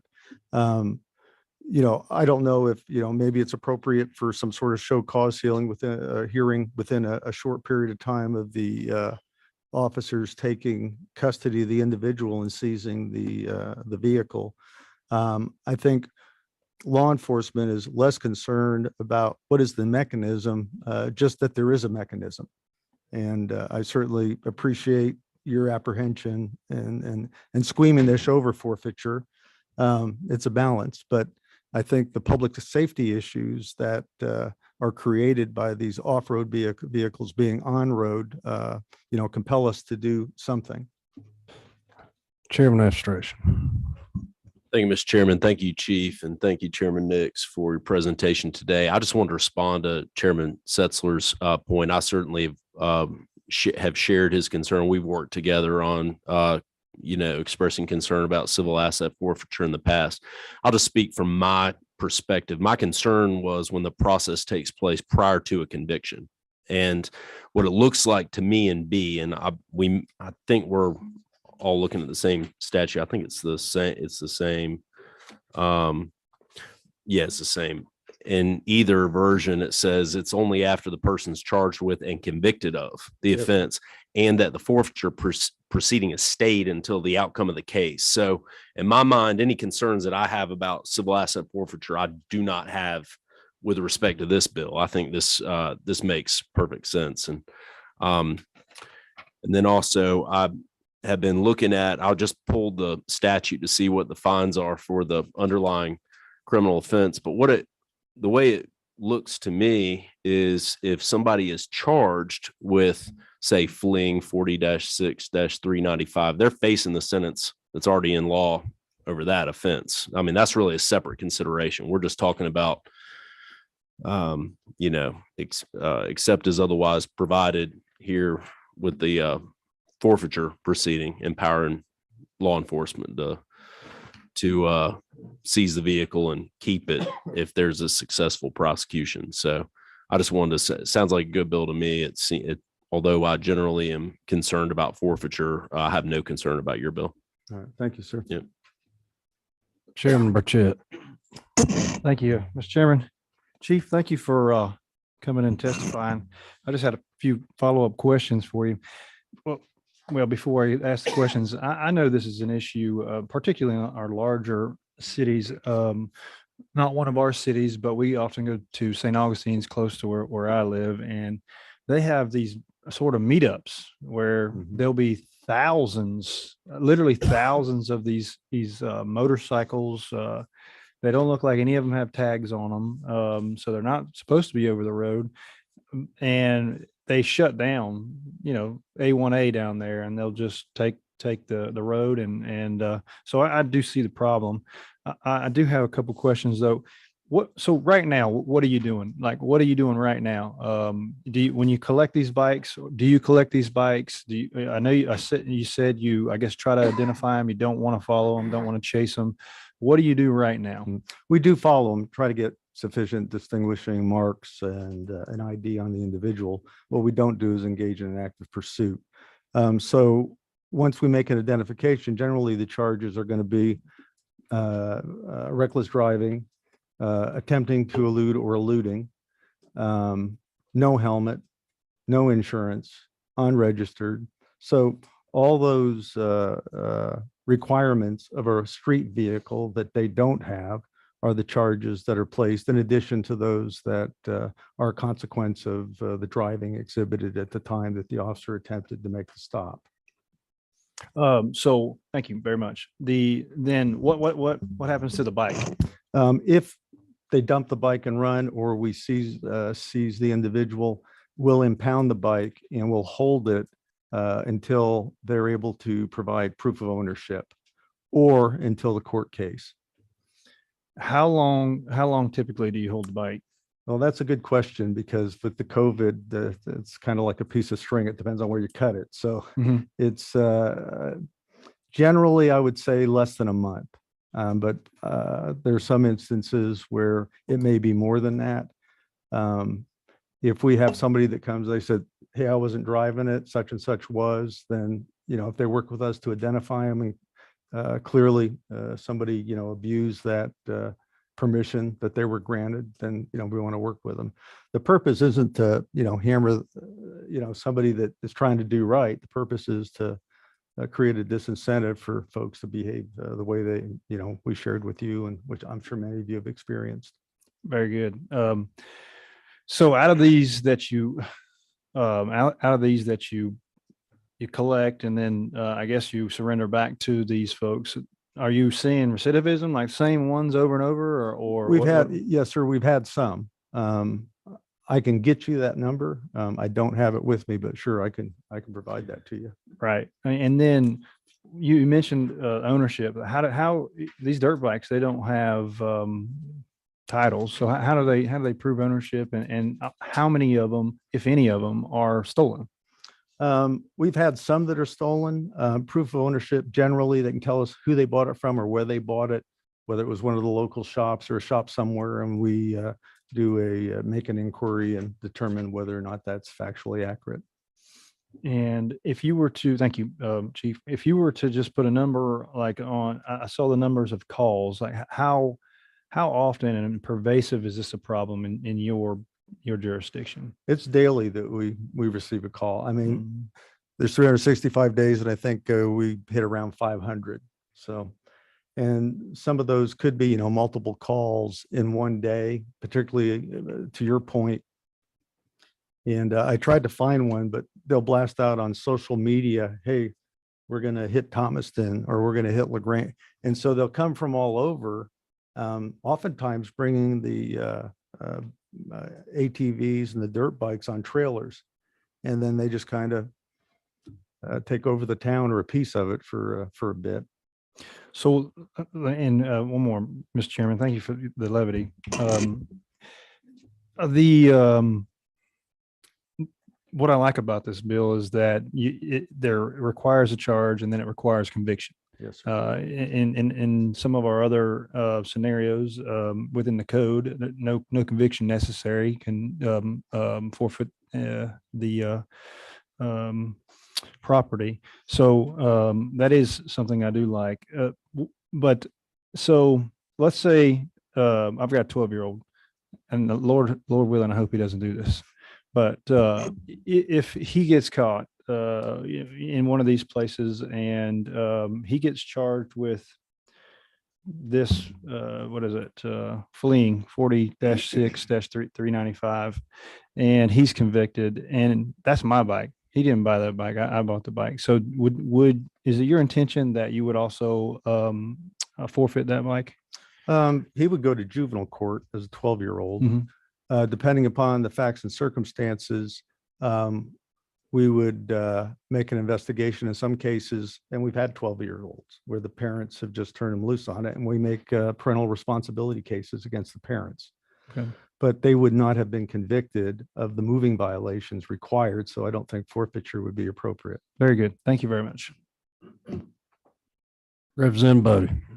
Thank you so much. And Chairman Nix, thank you so much for putting it in the language as all the other committee members stated, as far as it needed to be an adjudication of the criminal case, because that's something I know I've advocated for here in the General Assembly.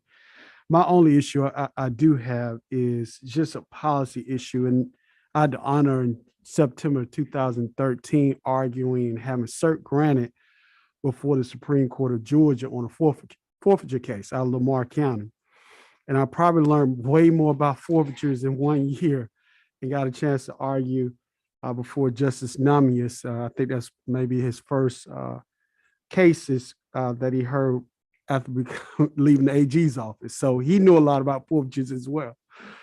But with the U.S. Attorney General's office. But what I'm concerned about is typically what I see in forfeiture cases, you have a felony charge. In this case, in trust, I don't want us to upgrade the charge from a misdemeanor of higher aggravated nature, but with that type of misdemeanor, even though it's high and aggravated, it's still a misdemeanor. And so it may be some cases out there where it's a misdemeanor case and you can have a forfeiture. I just don't see it that often.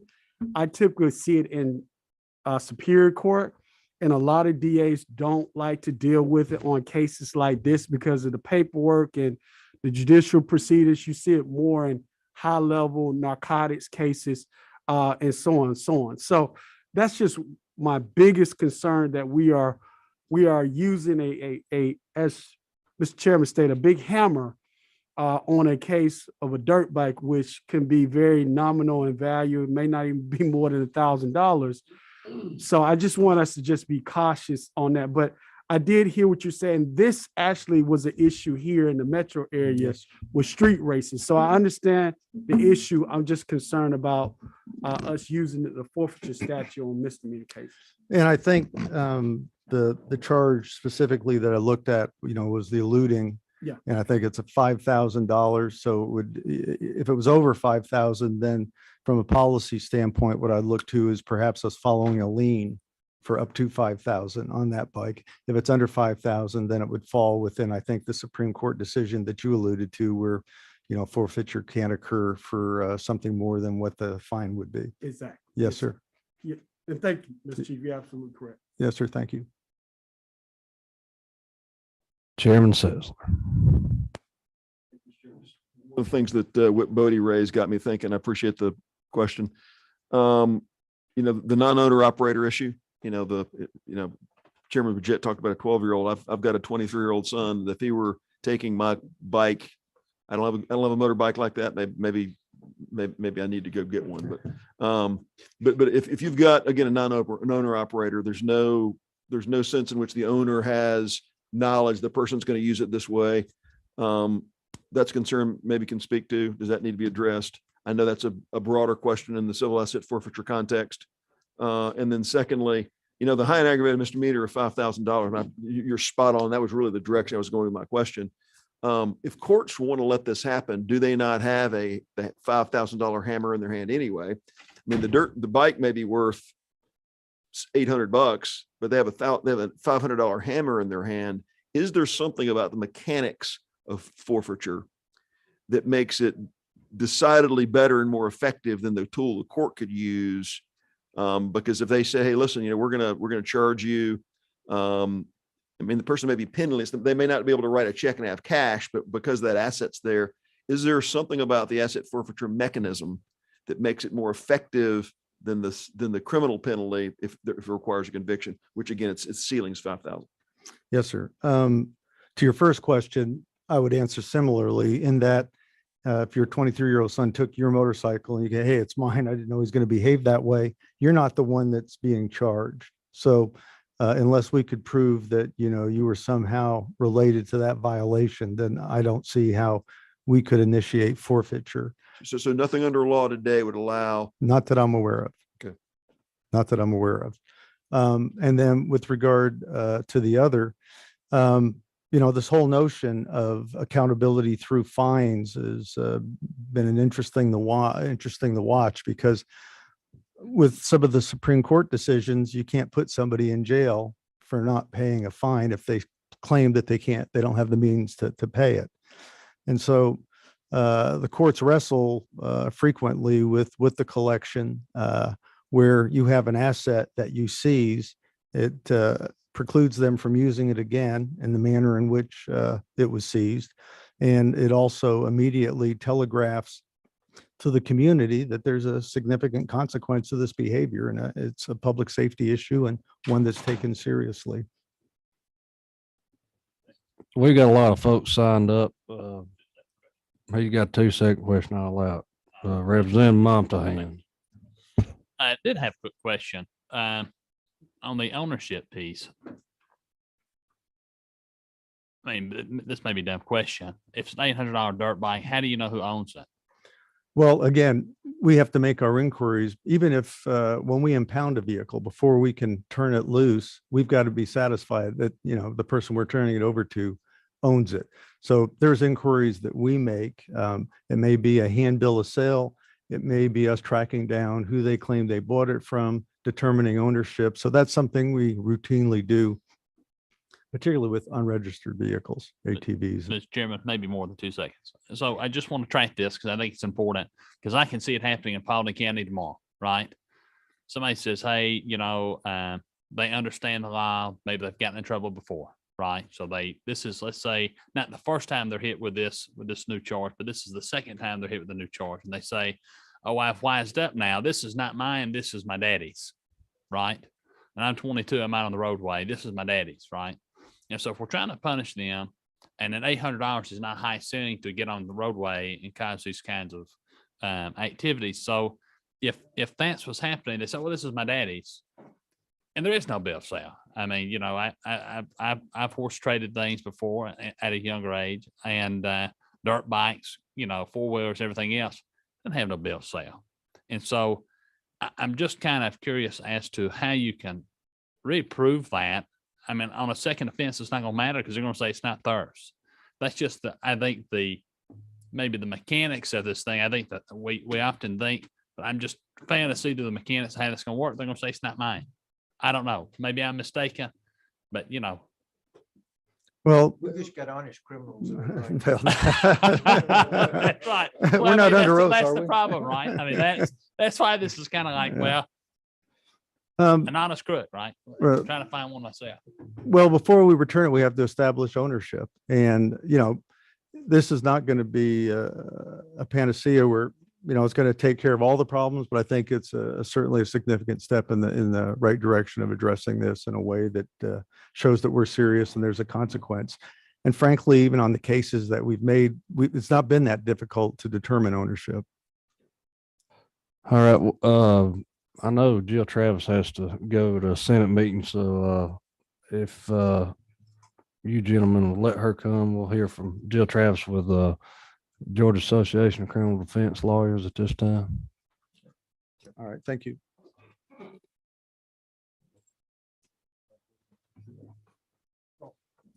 We'll take care of it here after a while. All right, thank you.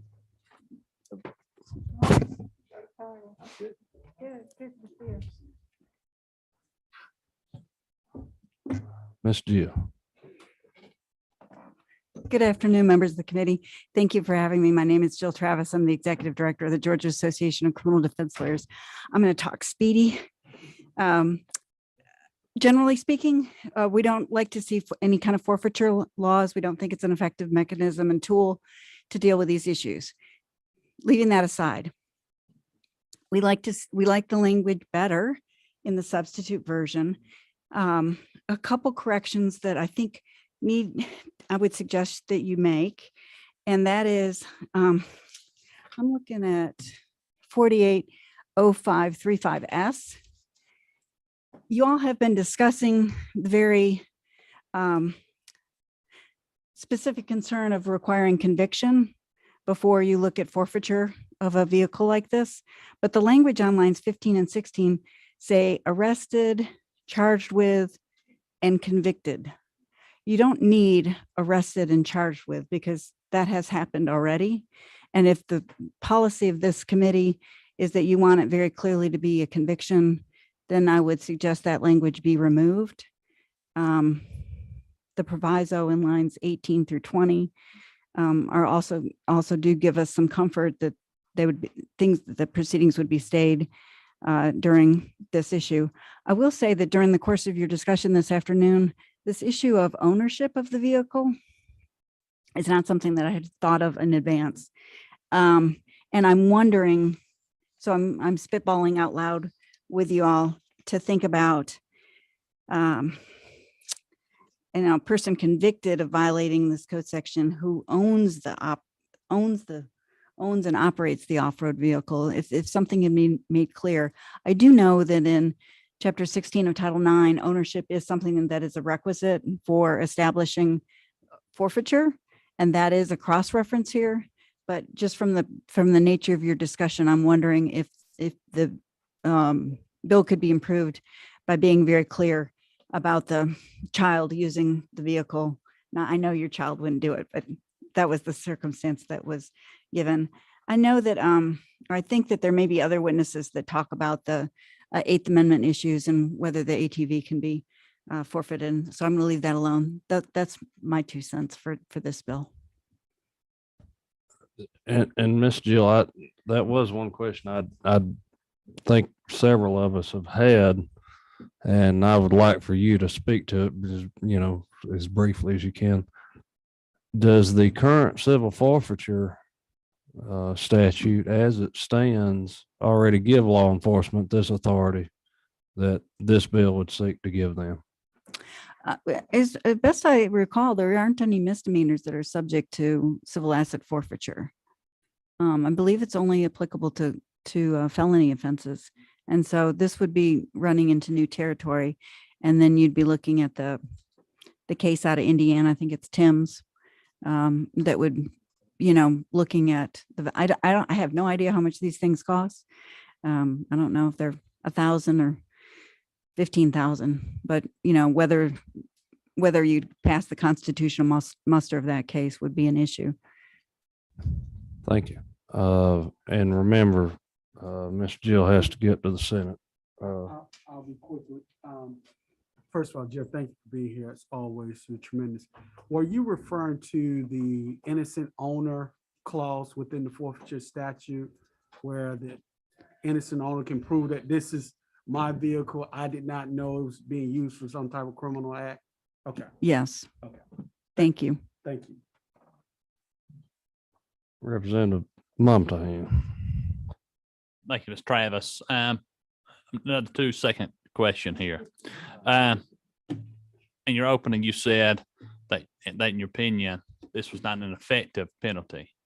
So what, in your professional opinion, is the most perfect penalty for this crime? I think that's a good question. I will tell you that in the course of my career in representing people accused of crimes, it's not as if they've read the law and have decided it was a bad idea. It's more of a crime of opportunity. So I think the best answer I could have for you is education, family support, So like a food. school or a dinner. I don't mean to be that way. I hear that a lot, and I hear that a lot of times from folks who say, "Now this isn't an effective thing," or that. I just wonder, in that position, what is? Because obviously, if these people were taking trailers out of ATVs and 4-wheelers and dirt bikes and go karts and everything else, and they're riding them through the roadways. I'm trying to think of how a school or education would help them. I mean, obviously, we want to make sure they're well educated, K through 12. And give them those opportunities, but I'm just not sure how going back to the books is going to help them here. This is just a genuine question because I hear this all the time, and I can never put 2 and 2 together. I just don't see the correlation between increase in a penalty or potentially forfeiture of property having the effect of making somebody stop doing a crime. People learning of the consequences of it, people finding the means to get to their ends without having to do a crime, without somebody thinking that it's cool to be seen on social media doing these kinds of acts. So it's more of an embarrassment than something to be cool. I mean, that's a lot of cultural shift and big ideas. And I regret that I can't answer you with something easy, but I don't have an easy answer. That's why you sit in those chairs. Would you concede that that's why we got these penalties on the books then? Just because those are pretty lofty goals. I don't know that I would say that all the penalties on the books are because of lofty goals. Thank you, Ms. Travis. Appreciate you. Thank you. All right. Thank you, Ms. Travis. Thank you, Mr. Chairman. I would just mention, we did have testimony to offer on 905 and 895, but Maisy Lynn and I are one person at this moment. If I get Right. done over in the Senate, I'll come back over. Well, check with us. We may still very well be here. Okay, thank you. And you do have a witness via Zoom on Ms. Connell that I know will speak to 905 as well. Yes, thank you. Thank you. All right, we got some others signed up. Let's see.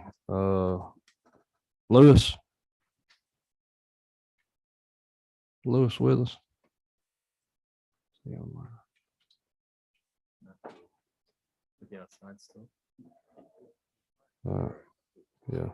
What about Demetrius Causer?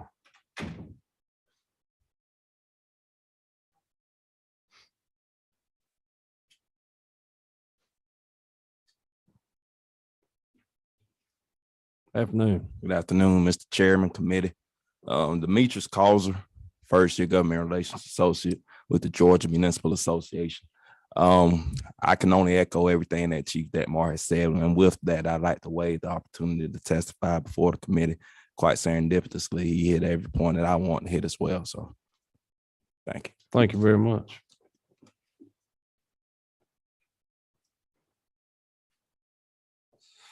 Next we have Neil Herring.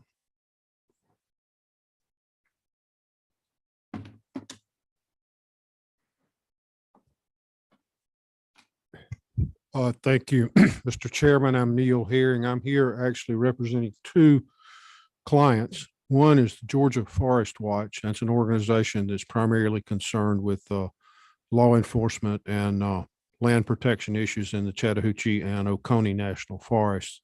The other is the Flint Riverkeeper, which is concerned about vandalism in the Flatwoods. The Flint Riverkeeper is Gordon Rogers. He used to be the Satilla Riverkeeper. So he's, I know he's well known to Mr. Burchett and to Chairman Abstration. And it took us 10 years to get operating ATVs and streams to be against the law.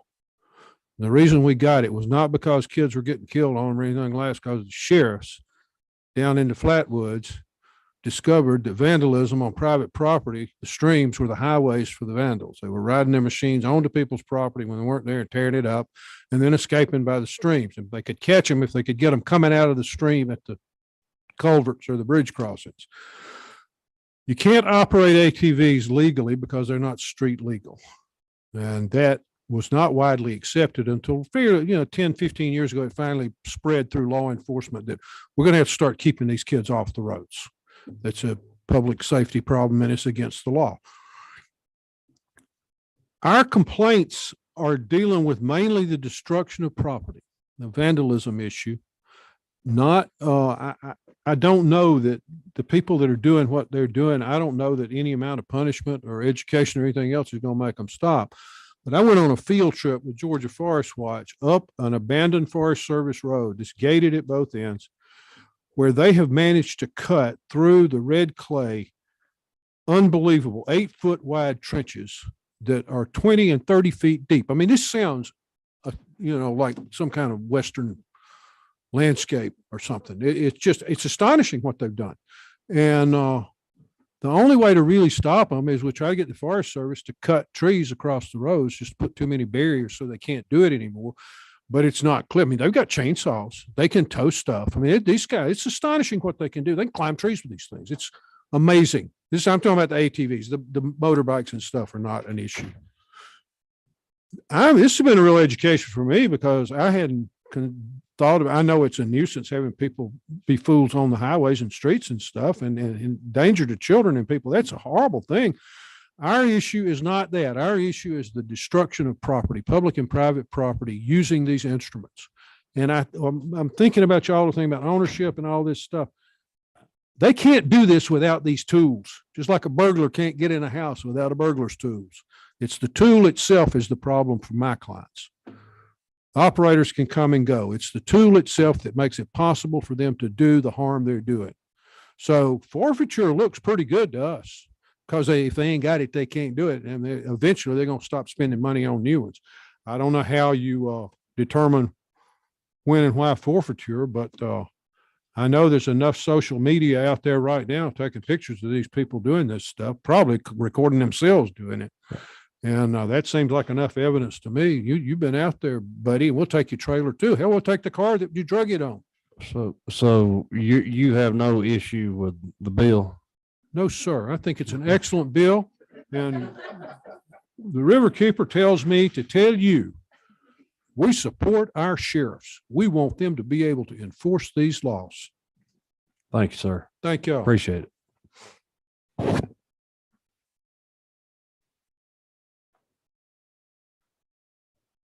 I don't have anybody else signed up. Somebody come in late, not get, yes, former Representative, Scott Turner. And if you'll just, say who you with, former rep. It's good to be back. My name is Scott Turner. Sorry, Chairman, I signed up to speak with your office earlier today. If I missed the sign-in sheet here, I apologize. I also need to start off by apologizing Chairman Nix for not getting with him today. I tried to, but apparently he's been very busy, man, today for other reasons. But my name is Scott Turner. I am a former member of the Georgia House of Representatives. I currently serve as the Executive Director of Eternal Vigilance Action. Eternal Vigilance Action is a 501c4 that has been created to advocate for policies that maximize the American promise of liberty and justice for all. There are a couple of things that are in our mission that are impacted by this bill. Clearly, if you would, in your own mind, just finish the sentence, you have the right to a trial by, you said jury in your mind because that's an American promise, right? You are innocent until proven. You said guilty in your mind because that's an American promise. It's kind of ingrained in our DNA. This bill is way better in the substitute than it was in the original form. So I want to give props and offer appreciation for the very first time connecting what should be in the general law regarding civil asset forfeiture, and that is a conviction in connection to criminal activity. Before we take assets or punish somebody, they should be convicted. The substitute does that. Both versions of the substitute do that. And I'm very excited to see that. And it would be a first. However, that being said, there are some problems here that I'd like to bring to your attention that I believe would need to continue to be worked on. It's not impossible to get me to a yes on this type of legislation, although I am concerned about offering civil asset forfeiture for a misdemeanor for the very first time. That is problematic in and of by itself. But the bigger issue is that the Supreme Court of the United States has a Supreme Court case that was settled a couple of years ago. It's Thames v. Indiana. And it very clearly talks about excessive fines. And in Thames v. Indiana, and I'd be happy to provide the committee members with a copy of the ruling if you'd like, but the highlight that applies for this particular piece of legislation is that the fine, the cannot be exceeded by the value of the property seized. So the problem with ATV and off-road vehicle, as it's defined in code here, is that you have $10,000, $15,000 ATVs and off-road vehicles. We have to work on trying to figure out a way of dealing with that delta, because the Supreme Court has said, because Georgia's maximum fine, as the chief said earlier, is $5,000 for fleeing, $5,000 for, or it might be less for aggressive driving. But you have to, you will have very quickly a delta between the value of the property seized and the forfeiture. So the forfeited value. So you're looking at the fine, I'm sorry. So you're looking at a maximum fine of $5,000 and a $15,000 ATV. There's a $10,000 delta that has to be dealt with. And this bill does not currently, in either version, the original bill as it's introduced or its substitute, deal with that. And that is why I want to continue to encourage this committee, instead of voting this out today, having us work on this together, and maybe we can come up with something. With that, Mr. Chairman, if there are any questions, I'll be happy to answer them. Chairman Burchett. Thank you, Mr. Chairman. Welcome back. Thank you, sir. Representative Turner. I think the author, and it's probably more pointed towards the author, is open to solutions here in the event we can't overcome Tim's in the language. Do you, being as this legislation is crafted in such a way that it's post-conviction forfeiture, you're thinking if we can overcome Tim's that you can get to a support? Yes. Well, I mean, I'm still concerned. I'd be willing to overlook my concerns about the misdemeanor expansion of civil asset forfeiture if we can get to a point where we're not exceeding the value of the fine I'm sorry, the value of the property the seized is not exceeding the value of the fine. If we can deal with that, I'd be willing to overlook my other objections. Oh, very good. I'm going to waive until the author's back in the seat so I can ask him. Chairman administration. Thank you, Mr. Chairman. Ms. Turner, I reviewed 9-16, the entitled chapter under Title IX civil forfeiture. And I just was conferring with a stakeholder in the audience. And it's my understanding there's nothing in law currently that limits forfeiture only to felonies. No, but it is used. It has been used for felonies. It has not been used for misdemeanors in the past. So this would be a first. This would be an expansion. I think Jill Travis also testified to that as well. Well, I was going to ask her about that actually as well, but she had to leave. But so you're acknowledging that forfeiture is still available, subject to the U.S. Supreme Court opinion limiting the amount, the value of the property at issue. Yes. Okay. So just to clarify then, civil asset forfeiture is available for misdemeanors under existing law already. Well, yes. However, with there are tests that the courts must meet, or the law enforcement agency enforcing it must meet, for it to be considered a reasonable fine.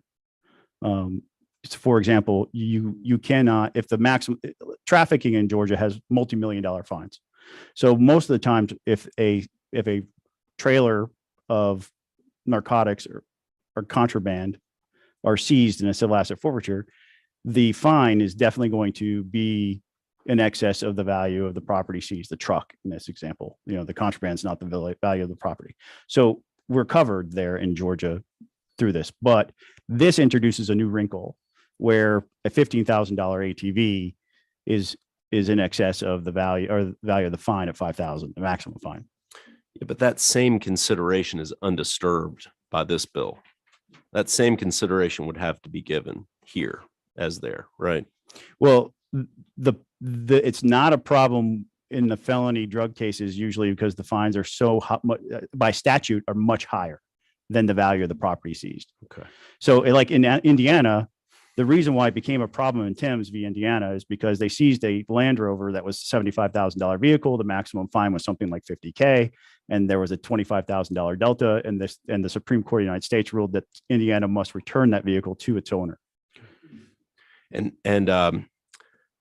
would you acknowledge that as to this issue of ownership under Title IX, Chapter 16, there's a process with which the owner can seek to there is his or her property. Yeah, I'm sorry for interrupting, but yes, that I do acknowledge that there is an innocent owner provision in the current code. All right. That is, I think, also a little different than what we heard from Ms. Travis earlier. Well, I think part of the problem is, and it may be Representative Burchett or Montahan, I'm not sure which, brought this up, is that there's no titles to these. It's harder to prove who's the owner. And I think Representative Montahan's, it's not mine, it's my daddy's line is what you'll hear a lot, which would complicate how the other 9-16 code is written regarding innocent owners. So again, things that we can work on. Thank you to the chairman and to the committee. Appreciate it. You still have a few questions. Oh, okay. I'll be happy to. Representative Bodie. So good to see you again. Thank you. Likewise. We were on a lot of forfeiture bills together when you was here, good bipartisan legislation, but I would say Mr. Scott Turner. I guess what Mr. Chairman was getting at, Chairman Chuck Obstruction, I think the problem you're going to have, because in this particular case with reckless driving or you have a situation where it's a high aggravated misdemeanor, which is 6 to 12 months in jail and up to a $5,000 fine. I think the reason why in the state of Georgia, if it's not a law, that we don't see forfeiture in misdemeanor cases, because in this case, I don't know what dirt bike that's probably used is going to be over $5,000. And so whatever court you go to, the judge, prosecutors don't want to put that type of resources into a matter that may be overturned because of the dollar amount. And as some of the committee members stated, it's so hard to even get the value. Is it blue book value we're looking at to figure out how we value this dirt bike? I think we're setting our lower courts up to essentially fail and be overturned on the case you just mentioned earlier. So do you feel that might be the reason why is because of the dollar threshold? I do. The dollar threshold is the primary reason why I still have heartburn over the legislation. Dealing with that, I think the work of this committee can potentially overcome it, but it's going to take more work than what we've done so far today. Okay, thank you. Chairman Sessler. Thank you, Mr. Chairman. Yeah, I would appreciate the gentleman's thoughts. And again, I too am one of the things in this whole movement towards civil asset forfeiture reform is that you've got a conviction. The conviction, that threshold satisfied, it's a big block check. Would like your thoughts, and I would just, Mr. Chairman, parenthetically ask us across the committee to think about this, but I wanted your thoughts on it in particular. My concern is that, the court's pretty clear. You've got this $5,000 threshold, and if it's a $10,000 ATV, I think the court's spoken to that. My concern is, and this is what I want your thoughts to, is we need to think about is the nature of this offense. I mean, all aggressive driving offenses are not created equal. What you see on the screen and what Chief Dekmar showed, and even some of the behaviors associated with that would lead to an aggressive driving charge or even conviction could give rise to this kind of response. My concern, Mr. Chairman, I wanted your thoughts too, is something that might get aggressive driving, but it's on the very, very lower end of the fact pattern that could satisfy that. Something that's aggressive, maybe you charge it, maybe you get a conviction on it, but it's not really dangerous. And it's not really consistent even with a $5,000 fine. And maybe something that, okay, the fact pattern satisfied, but no judge would sentence you to a $5,000 fine. But maybe because the property that's being used is a $10,000 ATV or $5,000 or $4,000 ATV. And because perhaps the person, I'm just saying hypothetically, the person that does it, maybe they got a drug offense in their past, not associated with this offense. Maybe there's somebody that the system doesn't like. Maybe they've been, they have a spotted record, but the particular offense that's in play right here is an aggressive driving offense that's just maybe driving up onto a sidewalk or something that's not really that big of a deal. Very, very low end of the fact pattern, but because the nature of what's in play, that son of a gun's going to lose his $4,000 ATV and he gets hammered with it, when it's probably something that you pay a $500 fine for the most, because the offense in particular, that particular offense was a very, very low end of aggressive driving fact pattern. My concern is you could lose a $5,000 vehicle or $5,000 of a vehicle or a $4,000 vehicle for something that meets the definition, but it's the very low end of the fact pattern that you would never bring a $4,000 hammer against. Right. If there's a way this committee can work on the proportionality, we can land that plane somehow. Because what may happen, I can see in certain jurisdictions, because of somebody that the system doesn't like or is mad at. I'm not saying, I'm just saying because they have prior offense or something like that. It sometimes gives the system permission to say, well, this son of a gun deserves to get hit because, they're a prior offender, and as a prior offender, they're losing their ATV, when the nature of driving up on a sidewalk or something like that may not warrant a $4,000 hammer. That's Mr. Chairman, where I think we are, because so many of the concerns are satisfied in the substitute. I want your thoughts to that. Yeah. So I think if I could speak for Chairman Nix without actually spoken with him yet, I think what he's looking for is justice here. And the question that Representative Montahan asked earlier drives to Ms. Travis, drives to that question of what is just? What is the just punishment for this crime? Is it taking something that's far more valuable than the fine? And that would be a question a judge could settle through the fact pattern. Maybe this is something that where this committee can continue to work on this. Judges every day determine the difference between a $500 and a $5,000 fine.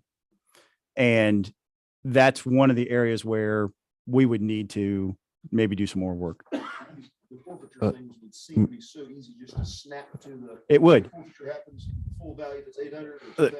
The easy to snap to that as opposed to really deliberate with that. Well, but I will say in defense, if I could play devil's advocate a little bit to my own nature of not being distrustful of civil asset forfeiture, requiring a conviction takes care of a lot of those, I think, a lot of those issues. And that's why I praise that aspect of the bill. But I still think we need to work on that excessive fines aspect. We need to go to work and sharpen our pencils on this one. Thank you, Mr. Turner. Thank you. Good to see you as always. Good to see you. Next we have Tony West. Okay, thank you very much. Appreciate brevity.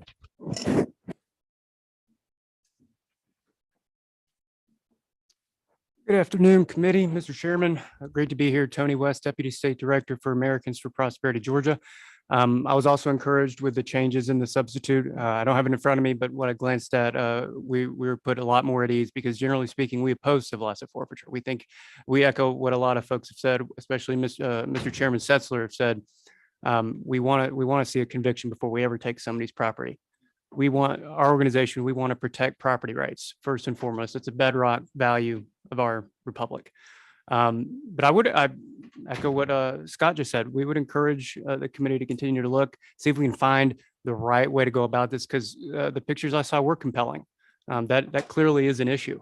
But we would never want to see a law passed that accidentally takes away somebody property that we weren't intending to take away. That's a pretty big thing for the government to do. So we appreciate the thoughtful conversation that's already been had, and happy to offer anything as the committee needs it. Thank you. Thank you, Tony. Good to see you. That's all I had signed up to speak to 906. Let's see, Chairman, next you want to close out?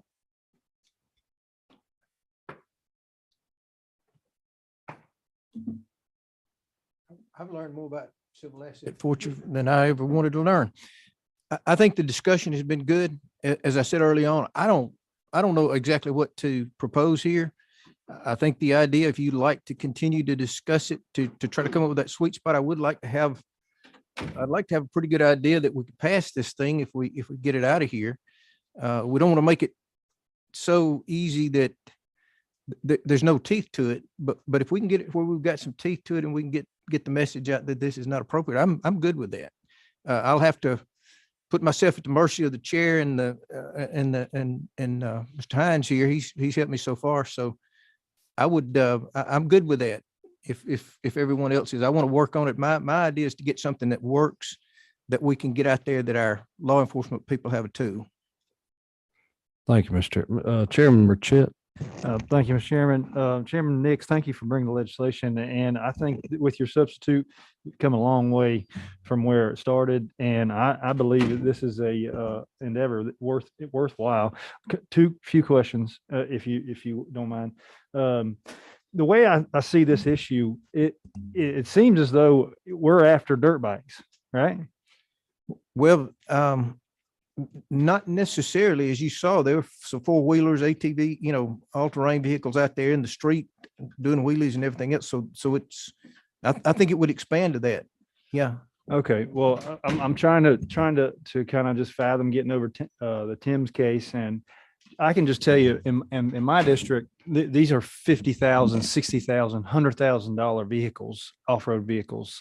We have an off-road park, and they're huge, and the amount of money people put in these things is ridiculous. So I was just trying to kind of par it down to figure out if we could just go toward a dirt bike solution. And then secondly, the intent is to go after folks that are on the right of way. Is that correct? It could be people, as we said, on the street itself, these that go to the ballparks and are doing their wheelies out through the crowded areas. I wouldn't limit it just to Public the right of way. Yeah. Okay. Well, I think we can continue working on this piece of legislation. It's a, it's certainly a problem, and I think we're close. But if the author would be willing to work with us, and I think you alluded to that, so or explicitly said that. So I'm definitely for keeping the conversation moving forward, because I want the law enforcement officers to have the tools necessary to get this done. But I also want to put a piece of fair legislation in line that's not going to get overturned, and gets to what we're doing. And just to tag on to what was said earlier,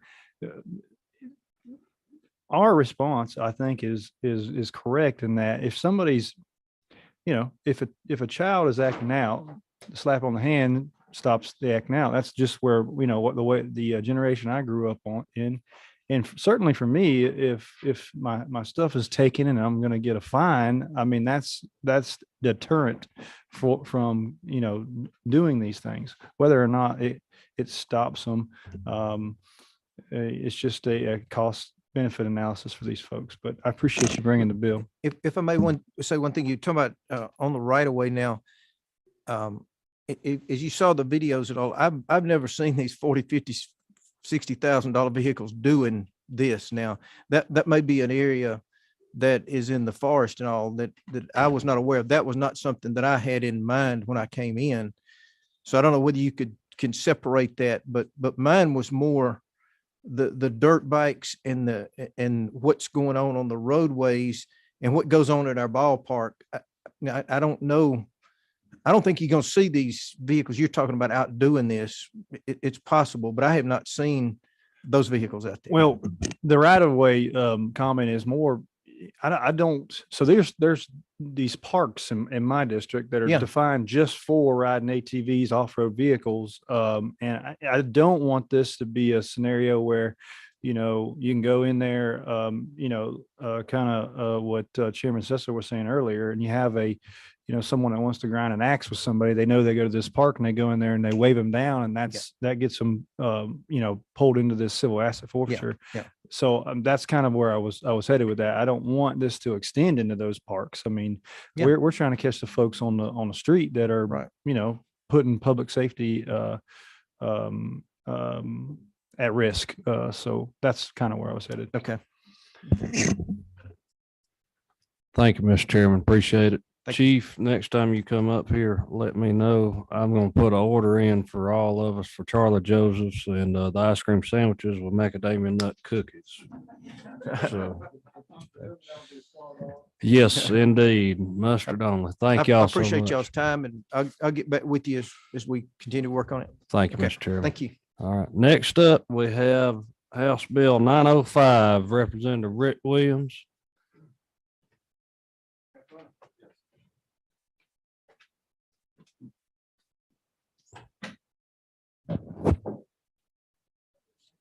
Thank you, Mr. Chairman, members of the committee. I bring before you the simplest bill you're going to hear today.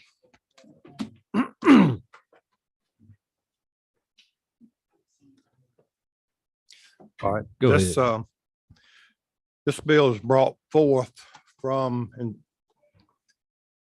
law enforcement perspective of illegal activities, of instances of domestic situations of people tracking a spouse or an ex-spouse, or even someone putting an air tag that you can purchase from Amazon relatively cheap, placing it on someone's automobile without their knowledge and tracking them to find out where they live, to later commit a crime against that person.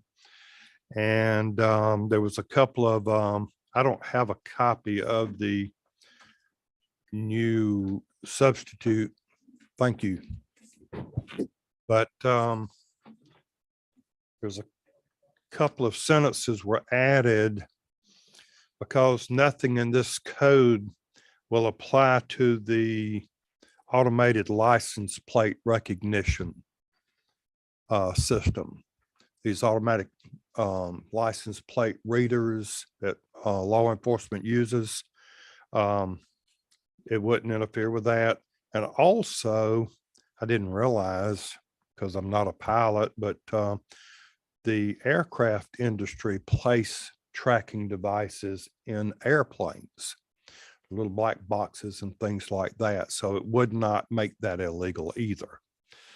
I do have a couple of words that I would like to offer as a substitute friendly language, and this is at the insistence of the chief of police on, do y'all have the short version, or all of you have the long version? So we're operating off of LC 480530S. Okay, because what I had was a different LC number.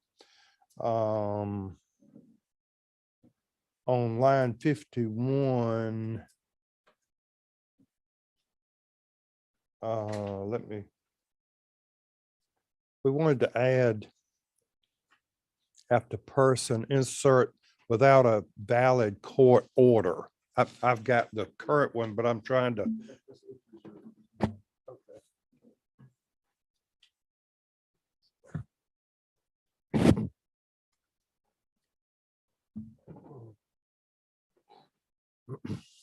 If I could have a moment. Any person who intentionally inclines to place global pollution device. Okay, it's going to be on line 53. To track the physical location of an adult person, we want to insert without a valid court order.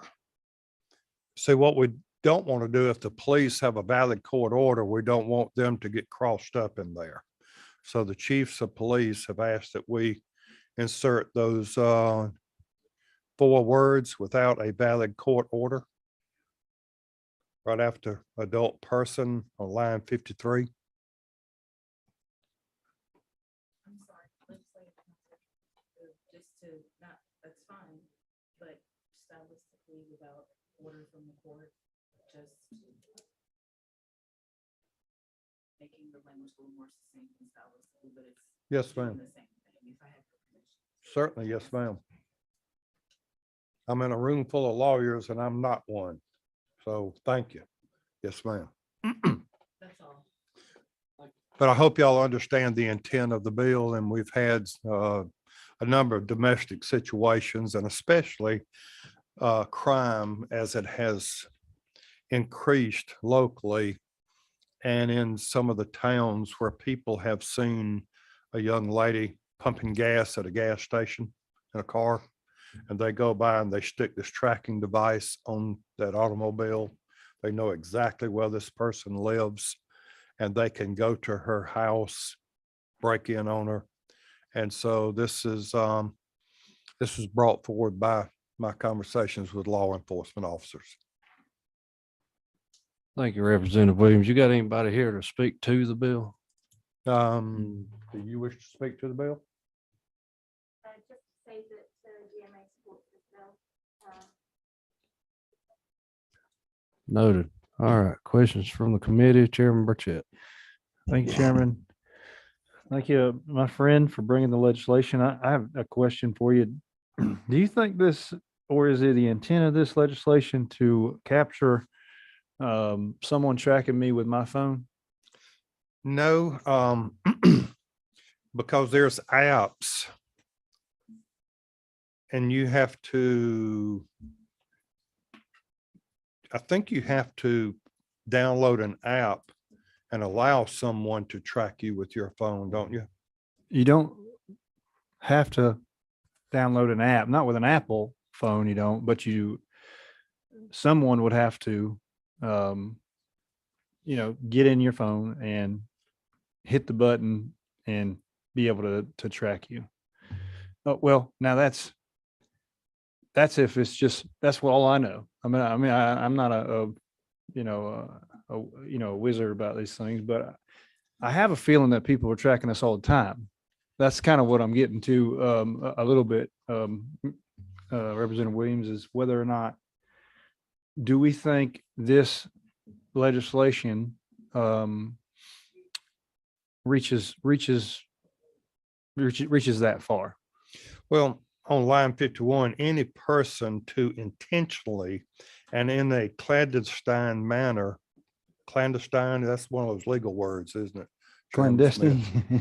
Clandestine. Manner physically place any mobile global positioning system monitoring device or any other electronic monitoring device to track the physical location of an adult person without the consent of such person. So Go ahead, Mr. I think the physically placed piece is an important component of this. I think if you've got a device that you connect to electronically through some electronic means, that doesn't count. But if you take, for example, if I took my phone and I put it in Rick's car so I could track Rick or any device, if I'm placing something physically to track him, whether it's in his pocket, whether it's in his car, that would trigger this. But I think if I'm able to burrow through some electronic system and get visibility to a database that's already tracking him, I don't think that meets this, and I don't think that's the gentleman's intent. Mr. Chairman, appropriate time. did that answer your question, Mr. Chairman? I think so. Thank you, sir. We've got Katie Connell online. I know she wanted to speak about the bill. Miss Katie, are you with us? If you'll just make sure. Okay, good deal. Go ahead. Hi, can you hear me okay? Yes, ma'am, loud and clear. Great. Members of the committee, thank you very much for hearing from me. I appreciate your time and attention. My name is Katie Connell. I practice family law here in Atlanta, just up the road from you. I'm sorry I couldn't join you in person today. My schedule was pretty full, but I'm glad I got to be here by Zoom, and I appreciate your time and attention.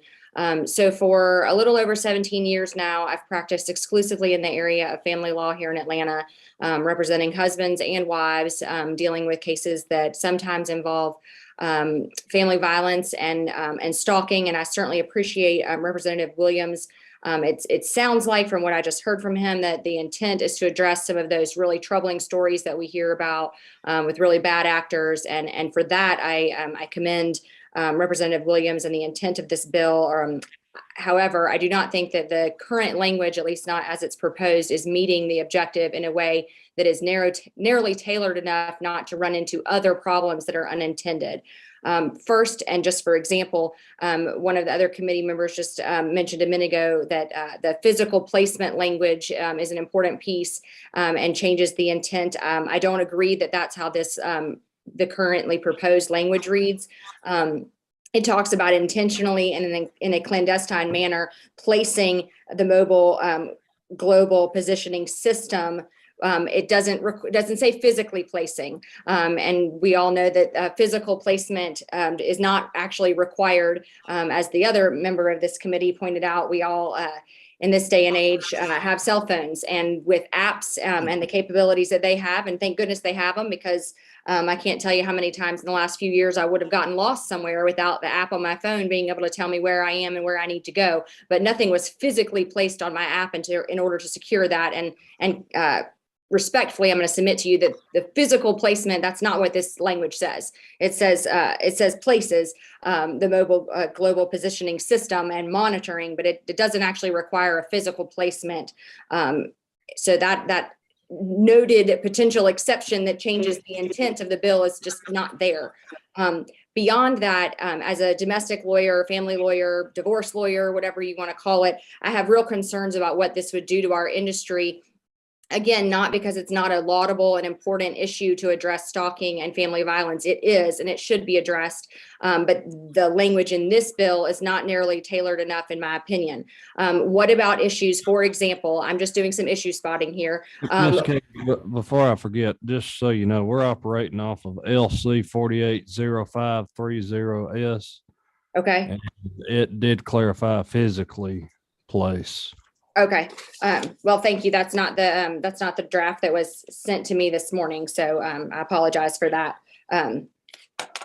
beyond that, even with or without the physical placement language, and maybe that does make some difference, but there's no exception in this for the owner of a vehicle. And I think that there should be an exception, or we need to at least discuss, and the legislature needs to address that I have a right to track my own vehicle. I have a right to know where it is and where it's going, and that might include times when I'm not the one driving it. And I don't think it's the intent of this to put me in the position of having committed a felony because I was tracking my own vehicle.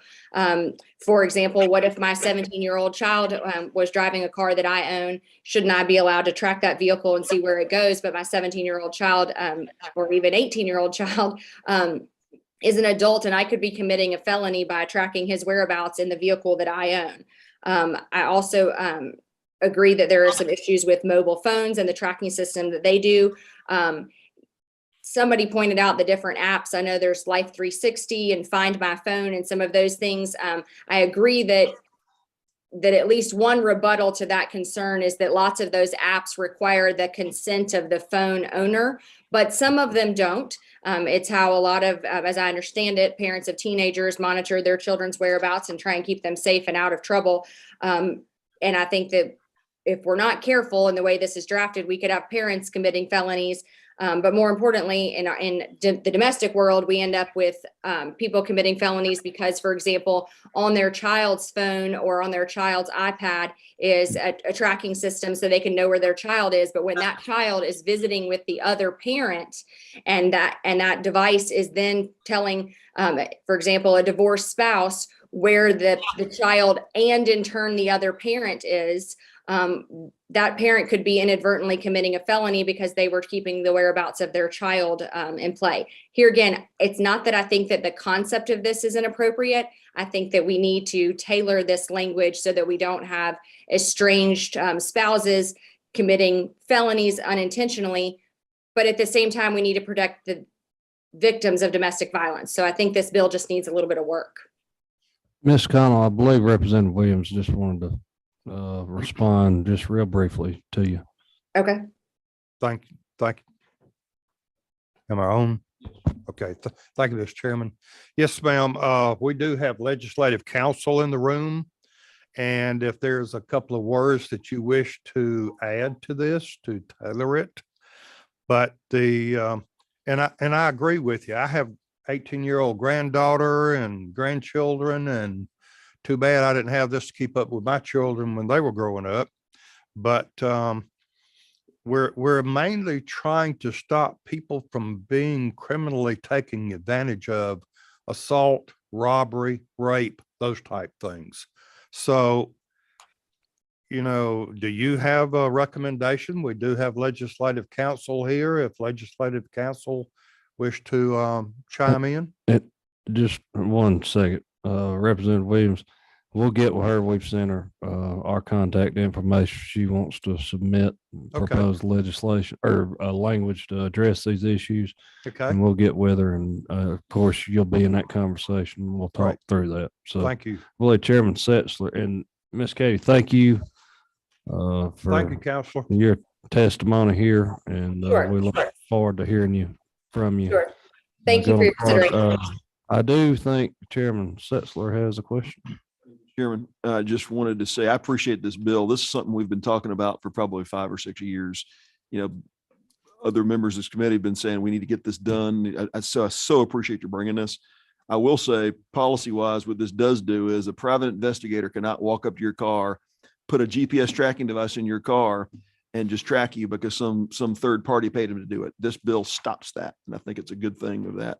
I think the issue of ownership is something that she raised we can address. The only question I had substantively, and this is, any person intentionally and in a clandestine manner, if we wanted to prove this up in a court, I'm simply saying parenthetically to the committee, is in a clandestine manner. Is that may have already been fleshed out in law. We may use that other parts of the code. That may be the right language.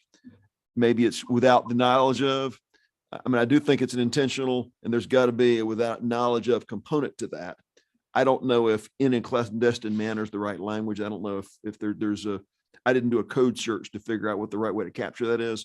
I just don't want to create a circumstance where the word if in clandestine manner is not the right way to do it. That becomes a very high bar. You've got to prove some sub elements of clandestine that becomes you can't really use this for the effect. And that's just a language question, Well, Mr. Chairman. Here's what I'd suggest is I'll give you that homework assignment. Go look it up and see what it says. Representative Williams, I believe, does Pat want to speak to this as well? Thank you. We like brevity. You want to? I'll sit next to you, sir. Okay. Thank you. I've forgotten what it was like to be in these subcommittees, and I apologize. My fingers weren't moving fast enough on my iPad to look up clandestine. I heard the attorney Connell, I believe. Miss Katie. Yeah.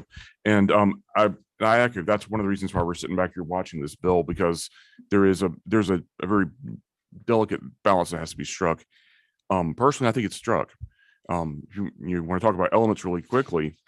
It's not just that we have to prove an intent and we have to, that it was done in a clandestine method, but we also have to prove that it was done without the consent of the parties.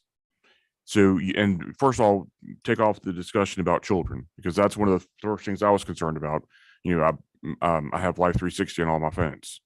You know, my children are subject to that, so that way I can find out where they are. They can find out where I am. It's a handy tool, but we're not talking about children, so we're only talking about adults, somebody over the age of 18. So then we get into what is consent, and it's one of those things that we have spouses that are estranged or spouses that are separated or divorced. I think a very good argument can be made is that the ex does not give consent to the other to be tracked, to have this device to be followed. So therefore, without having that consent piece, you've now got your crime. You don't have the exception. You got to have three things. You got to have an intent. It's got to be done clandestine without their knowledge, and it's also got to be without their consent. My concern was simply that if clandestine has a meaning that does, for example, if Rick and I decide to go to the varsity and have dinner tonight, and I put a tracking device inside of Rick's car, now that's done without his knowledge and consent. But if him inviting me into his car to ride to the varsity together doesn't satisfy the clandestine nature, because I wasn't sneaking around the shadows and he didn't see me, he invited me in. If that invalidates that, clandestine is the wrong word. It would need to be without consent and knowledge. We're just got to flesh that out. And this is part of the brave new world we're in, because the idea is that if I want to track Representative Williams, I get your permission, but basically I tell you, hey, Representative, I need you to go have dinner with him so I can track him around tonight.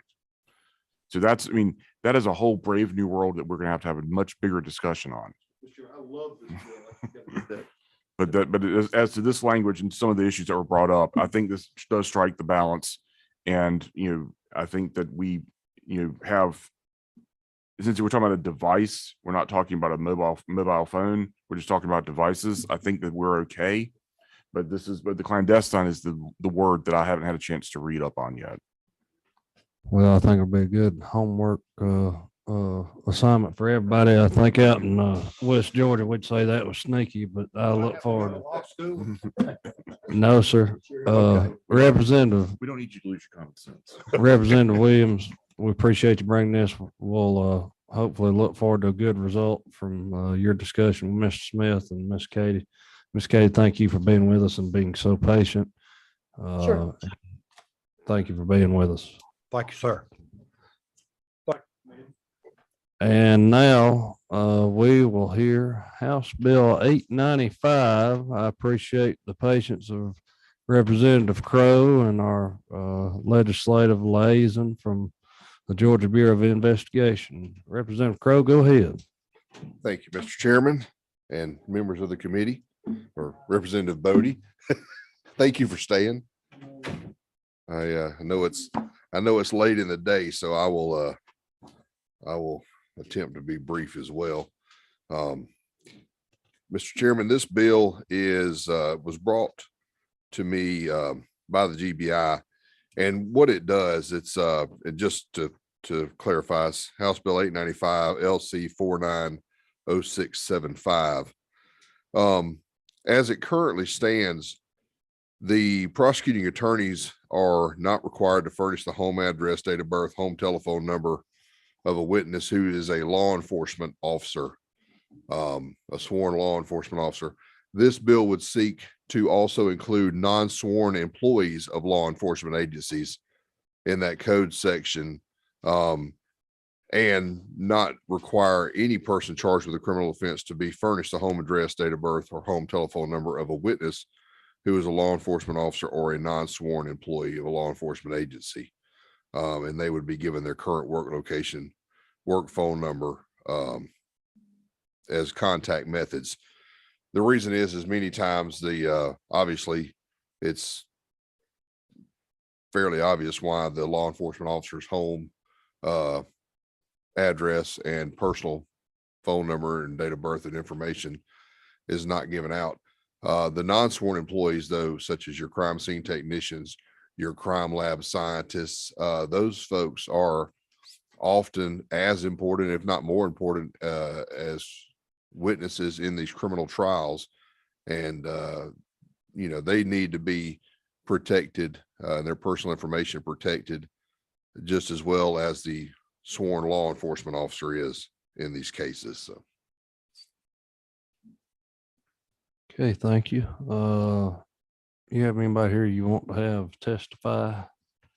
Not unless our representative from the GBI would have anything to say. Okay. Thank you. Any questions from members of the committee? I'm sorry.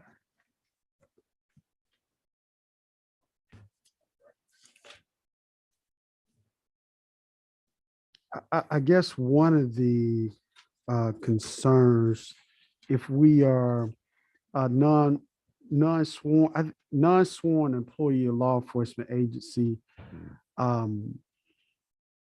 I think we're dealing with subpoenas, and that might be an issue. Like if it's a former employee and they're non-sworn, and the only thing you have is the business address, it'd be hard to subpoena that person. I think that's one of the issues that some of my criminal defense colleagues have. I trust with law enforcement. I've never had a police report or did a witness statement and asked for an officer's personal address. So that's just kind of one of the issues. And I don't know if we can work through that today or not. It looked like, just to give you a little bit of a phone a friend, it looks like Mr. Smith from PAC. Well, he was smiling. He was ready. He is was always ready. welcome. That just as a side note, that was a sidebar conference Maisie Lynn and I had before she had to step out. She had addressed that, and my only comment to that would be that it's really no different than if the law enforcement officer themselves left and sought employment somewhere else or retired. Often these cases can take 2-3 years to come to trial. They may retire or move on to work in the private sector. But their need to be protected from coercion or threats or intimidation, I think still need to be protected. And there's a way, we've always found a way with this code section to manage to track down the law enforcement officers and the prosecuting attorneys. It would behoove them to make sure they have current contact information for those folks. So I think there's a way that we can get around that. I don't think that it would be a problem for these folks, just like it is not for the sworn officers themselves. So, and with that, I'll let you. Yes, Smith. I can't really say much more beyond that. We have a continuing duty underneath the discovery statute. So when an address changes, we have a duty and an obligation to provide that. But the representative said it best, that we have a duty to know where our witnesses are, and to be able to get a subpoena to them, because we want them to come testify too. So if we have an updated address, or some law enforcement officer changes to a different department or different agency, we've got to let the defense know. So all this does is just treats the crime lab scientists, the non-sworn members of a police department or a sheriff's agency, the same as the sworn officers, and the obligations for us to provide that information are not changed at all. Can I just indulge you?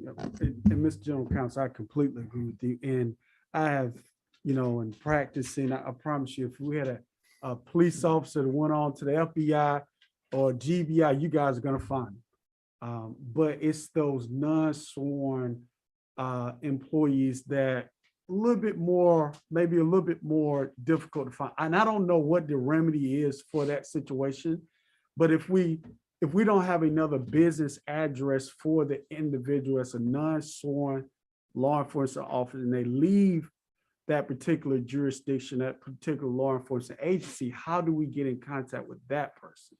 Well, we have that duty, like, Okay. say, for instance, non-sworn, but the dispatcher Yes. for sheriff's office. They then decide to go on and become go to med school or something like that. We then have to know what their address is to send them. It's a continuing duty. So we always have to find out, what's their address, what's their phone number. This bill only speaks to if they're working at a law enforcement agency. Once they are not in law enforcement anymore, that protection is removed. Okay. And then that information will go to you like they were a non-sworn, like a civilian witness. Okay. Once they're working, as long as they're working for a law enforcement agency, you're going to get the agency address and the agency phone number to get in touch with them. Okay. That makes a little bit more. Yeah, my only, and that is what you just said. That was a concern that that Maisie Lynn had brought to me, is that she didn't think it specifically said that. And honestly, I don't know that it does either. But even if they have left that agency, I don't know, from my standpoint, I don't know that the need or desire to still protect their personal information, because they are as a witness, as due to their law enforcement agency employment, and they're still a critical witness in these things. I don't know that they still don't need to have their information protected, even if they've left that employment and gone on to work in the private sector. And I would say that you can indulge me, Mr. Chair, if they're still attached to law enforcement, I completely get and understand, as the general counsel just stated, my dear friend Robert. But if it's a situation where they have left, that's the only, and we just need to get it, whatever address. And it sounds like, from what general counsel was saying, that is possible, but I would like for the legislation to kind of flesh that out a little bit, because we're not going to have a Robert sitting there interpreting this in court. Right. We need a judge needs to be able to rule on it. Defense attorney needs to know what can I do, what I can't do, and the prosecutor needs to know what they need to do to be within the law. So I agree with it. I just think the language needs to be fleshed out a little bit more. Sure. Yeah, and again, I think my opinion would be different, that if they're no longer working in law enforcement, they are still going to be a witness due to their previous work in a law enforcement agency. And so even if they've gone on, because it could be sometimes 2, 3, 4 years before these cases get adjudicated, they need to be able to have that same protection and not have their personal information given out. If I was a crime lab technician or a scientist running a DNA sample 3 years ago in a murder trial, and now this case is coming up for court, and I've left and gone to work in the private sector, I still don't necessarily want this defendant who's charged with murder and their team to have my home address. And I don't think that that's fair to the non-sworn employees of these law enforcement agencies, because they're working on behalf of these law enforcement agencies. And I understand the trick is, if they've left, how do you keep track of them? Do we use? Right. We need to have a way to get in touch with them, Yeah. but their home address, date of birth, and home phone number, I think is just, it's that for me is a level of personal information that I don't know that is fair to give out. These folks, honestly, the non-sworn employees of law enforcement agencies could be considered more vulnerable because they're not sworn. They don't carry a firearm. They're not trained. They're scientists, they're crime scene technicians. So we're just trying to make sure that they're afforded the same protections and same benefits, in doing their job and testifying on behalf of the state in these criminal cases. So Chairman Burchett. Thank you, Mr. Chairman. Sorry if I missed this, Representative Crowe. Had to step out.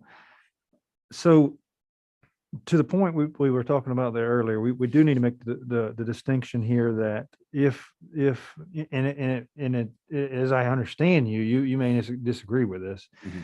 If the intent is to allow if someone is a police officer or a non-sworn employee, and then 5 years from now, they're still testifying, but they now work at Home Depot, Mhm. you still want to keep their residents from being divulged. Is that right? Yes, sir. That would be my preference, because Alright. you know, they even though they're not working for the law enforcement agency anymore, they're still subject to the past duties that they had. Sure. You know, and the idea of this, the whole purpose of this is to create an environment where their personal information is not given out for protection of them and their family, because some of these cases can be you know, fairly serious, and there could be opportunities for threats and intimidation and things like that. So it does say in here, though, that the prosecuting attorney shall furnish the defense attorney the current work location and work phone number. It doesn't say it has to be a work law enforcement agency work phone number. So, you know, they have to provide current work location and work phone number. It may not be with a law enforcement agency. Very good. Now, if they retire, I don't know. I don't know how we overcome that, but you know, That's a good point. The idea is, and like my phone a friend stated over here, I think the burden is on the prosecution. You know, if they can't provide that information and they can't contact them, then they're probably not going to be used as a witness. Well, here, Anyway. that leads into my next question. Are we creating a scenario where the prosecuting attorney is going to have to manage a lengthy database of where these people are going? We already do. Okay. That's one of the things I was going to, harken back to my former life when I was the line assistant DA. There was not that long ago, please. But, there was one of my friend to my right's coworkers left the crime lab, and we still needed that testimony. And that forensic chemist had testified and tested a lot of our drugs in our drug cases. So we were updating, and it got to be a little bit of a, they weren't too crazy about us having to provide her new address and phone number, but it's our obligation that, because that's the way, that's fairness. So so you're already keeping the database and tracking these folks, because we got an ongoing criminal prosecution. And I know that you represent the prosecutors and the solicitors, but the folks that are going to be impacted by this, they understand that this is going to be served on them at work. Then, I mean, if there's a process of service and they're fine with that, I'd just like you to elucidate to that. Yeah, absolutely. It's Nellie Miles. I'm Public and Governmental Affairs Director for the GBI. So before I was a legislative liaison and dealt with media, I was a crime lab scientist for 16 years. So as far as this process, we understand, yes, the subpoenas come to the job, we respond, and we go to court. Now, having managed crime lab scientists for a number of years, if someone retires or if they leave, we do work with the prosecutors, and we have our HR department who we're able to provide the last known address and do our best to supply that information. So that is routine and embedded. And this more so is not necessarily about having someone appear and be available for court, but it's more so like we talked about the protection of it. What we have experienced in the lab is that we've had individuals, defense attorneys who've asked for social security numbers. And it's not, I mean, I understand that you think the basic is home address, but a lot of different things, because they wanted to run background checks on the scientists. And so when we tried to say, well, if you go to our personnel information, so social security numbers and all that, that's redacted. So we just wanted that same equivalence. We were forced to provide that because we weren't protected under the law. And that's why we post this. Okay, that's a good answer, and that's a good reason too. And we may have already covered this, want to make sure that we haven't though. Non-sworn employees, how far extending is that? And practically, does it only occur or refer to the scientists? I mean, who is that? I mean, For our purposes, it's going to be the crime lab scientists. For GBI, as far as who's testifying in court on a routine basis, would be our agents and our scientists. okay. Thanks for bringing the bill, Representative Crowe. Even outside of them, with me having worked with a local law enforcement agency, a lot of times our crime scene technicians, who some of them were non-sworn, and our evidence custodians also would have to testify about chain of custody and things like that. They were a non-sworn employee of the law enforcement agency, but they would be required to appear to testify and just verify chain of custody for evidence and things like that. Representative Bodie. Yes, I'll be quick. Ms. Miles, I thank you for that presentation. And Representative Crowe, would you be okay with adding that language for someone that retired, the last known address just in the statute itself? Because I can see that possibly being an issue. And Ms. Miles rectified it, I think, very well, because again, we just want to make sure that everyone is in bounds and kind of knows and not trying to guess. And I don't want a defense attorney trying to guess what the law is saying. I don't want a prosecutor or the crime lab trying to figure it out. So at least that gives us a scenario how to get in contact with somebody that's retired or resigned from the profession. Yeah, the only thing I would ask on that, and this is probably a better question for you, is how we handle that with our sworn law enforcement officers if they retire. You know, I think the goal here is just to create parity for all of these folks who may be testifying in a criminal case on behalf of a law enforcement agency by function of their job. And so, you know, there's obviously a way that, because the law currently says law enforcement officer, this just adds the line or non-sworn employee of a law enforcement agency. So, you know, whatever the mechanism is for how it's handled now with the law enforcement officers, yeah, just to create parity. And that doesn't state that in here. So I don't know if that's if that's been a problem. If it hasn't been, then I wouldn't suspect it would create a problem for the non-sworn employees either. They're honestly, the non-sworn employees, in my experience, stay with the agencies longer than the sworn employees do a lot of times. So they're usually easier to find. Yeah, and Representative Crowe, this might be a great opportunity to try to fix that, you know, but where it's kind of been silent, we have an opportunity to dig into the statute and give a little bit more clarity for both. And I agree, we do need to do for both. Yep. Chairman Burchett. I like what Bodie's saying, but I also understand what you're saying. What's happening now? Do you know, Robert?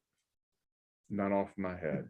I just Okay. that's actually what I just wrote down. Would the I don't know if the chairman would be open to this or not, but if we were to vote this out with a commitment from you that if we had to find a solution for that, would you be open to that in full? Yes, I would be.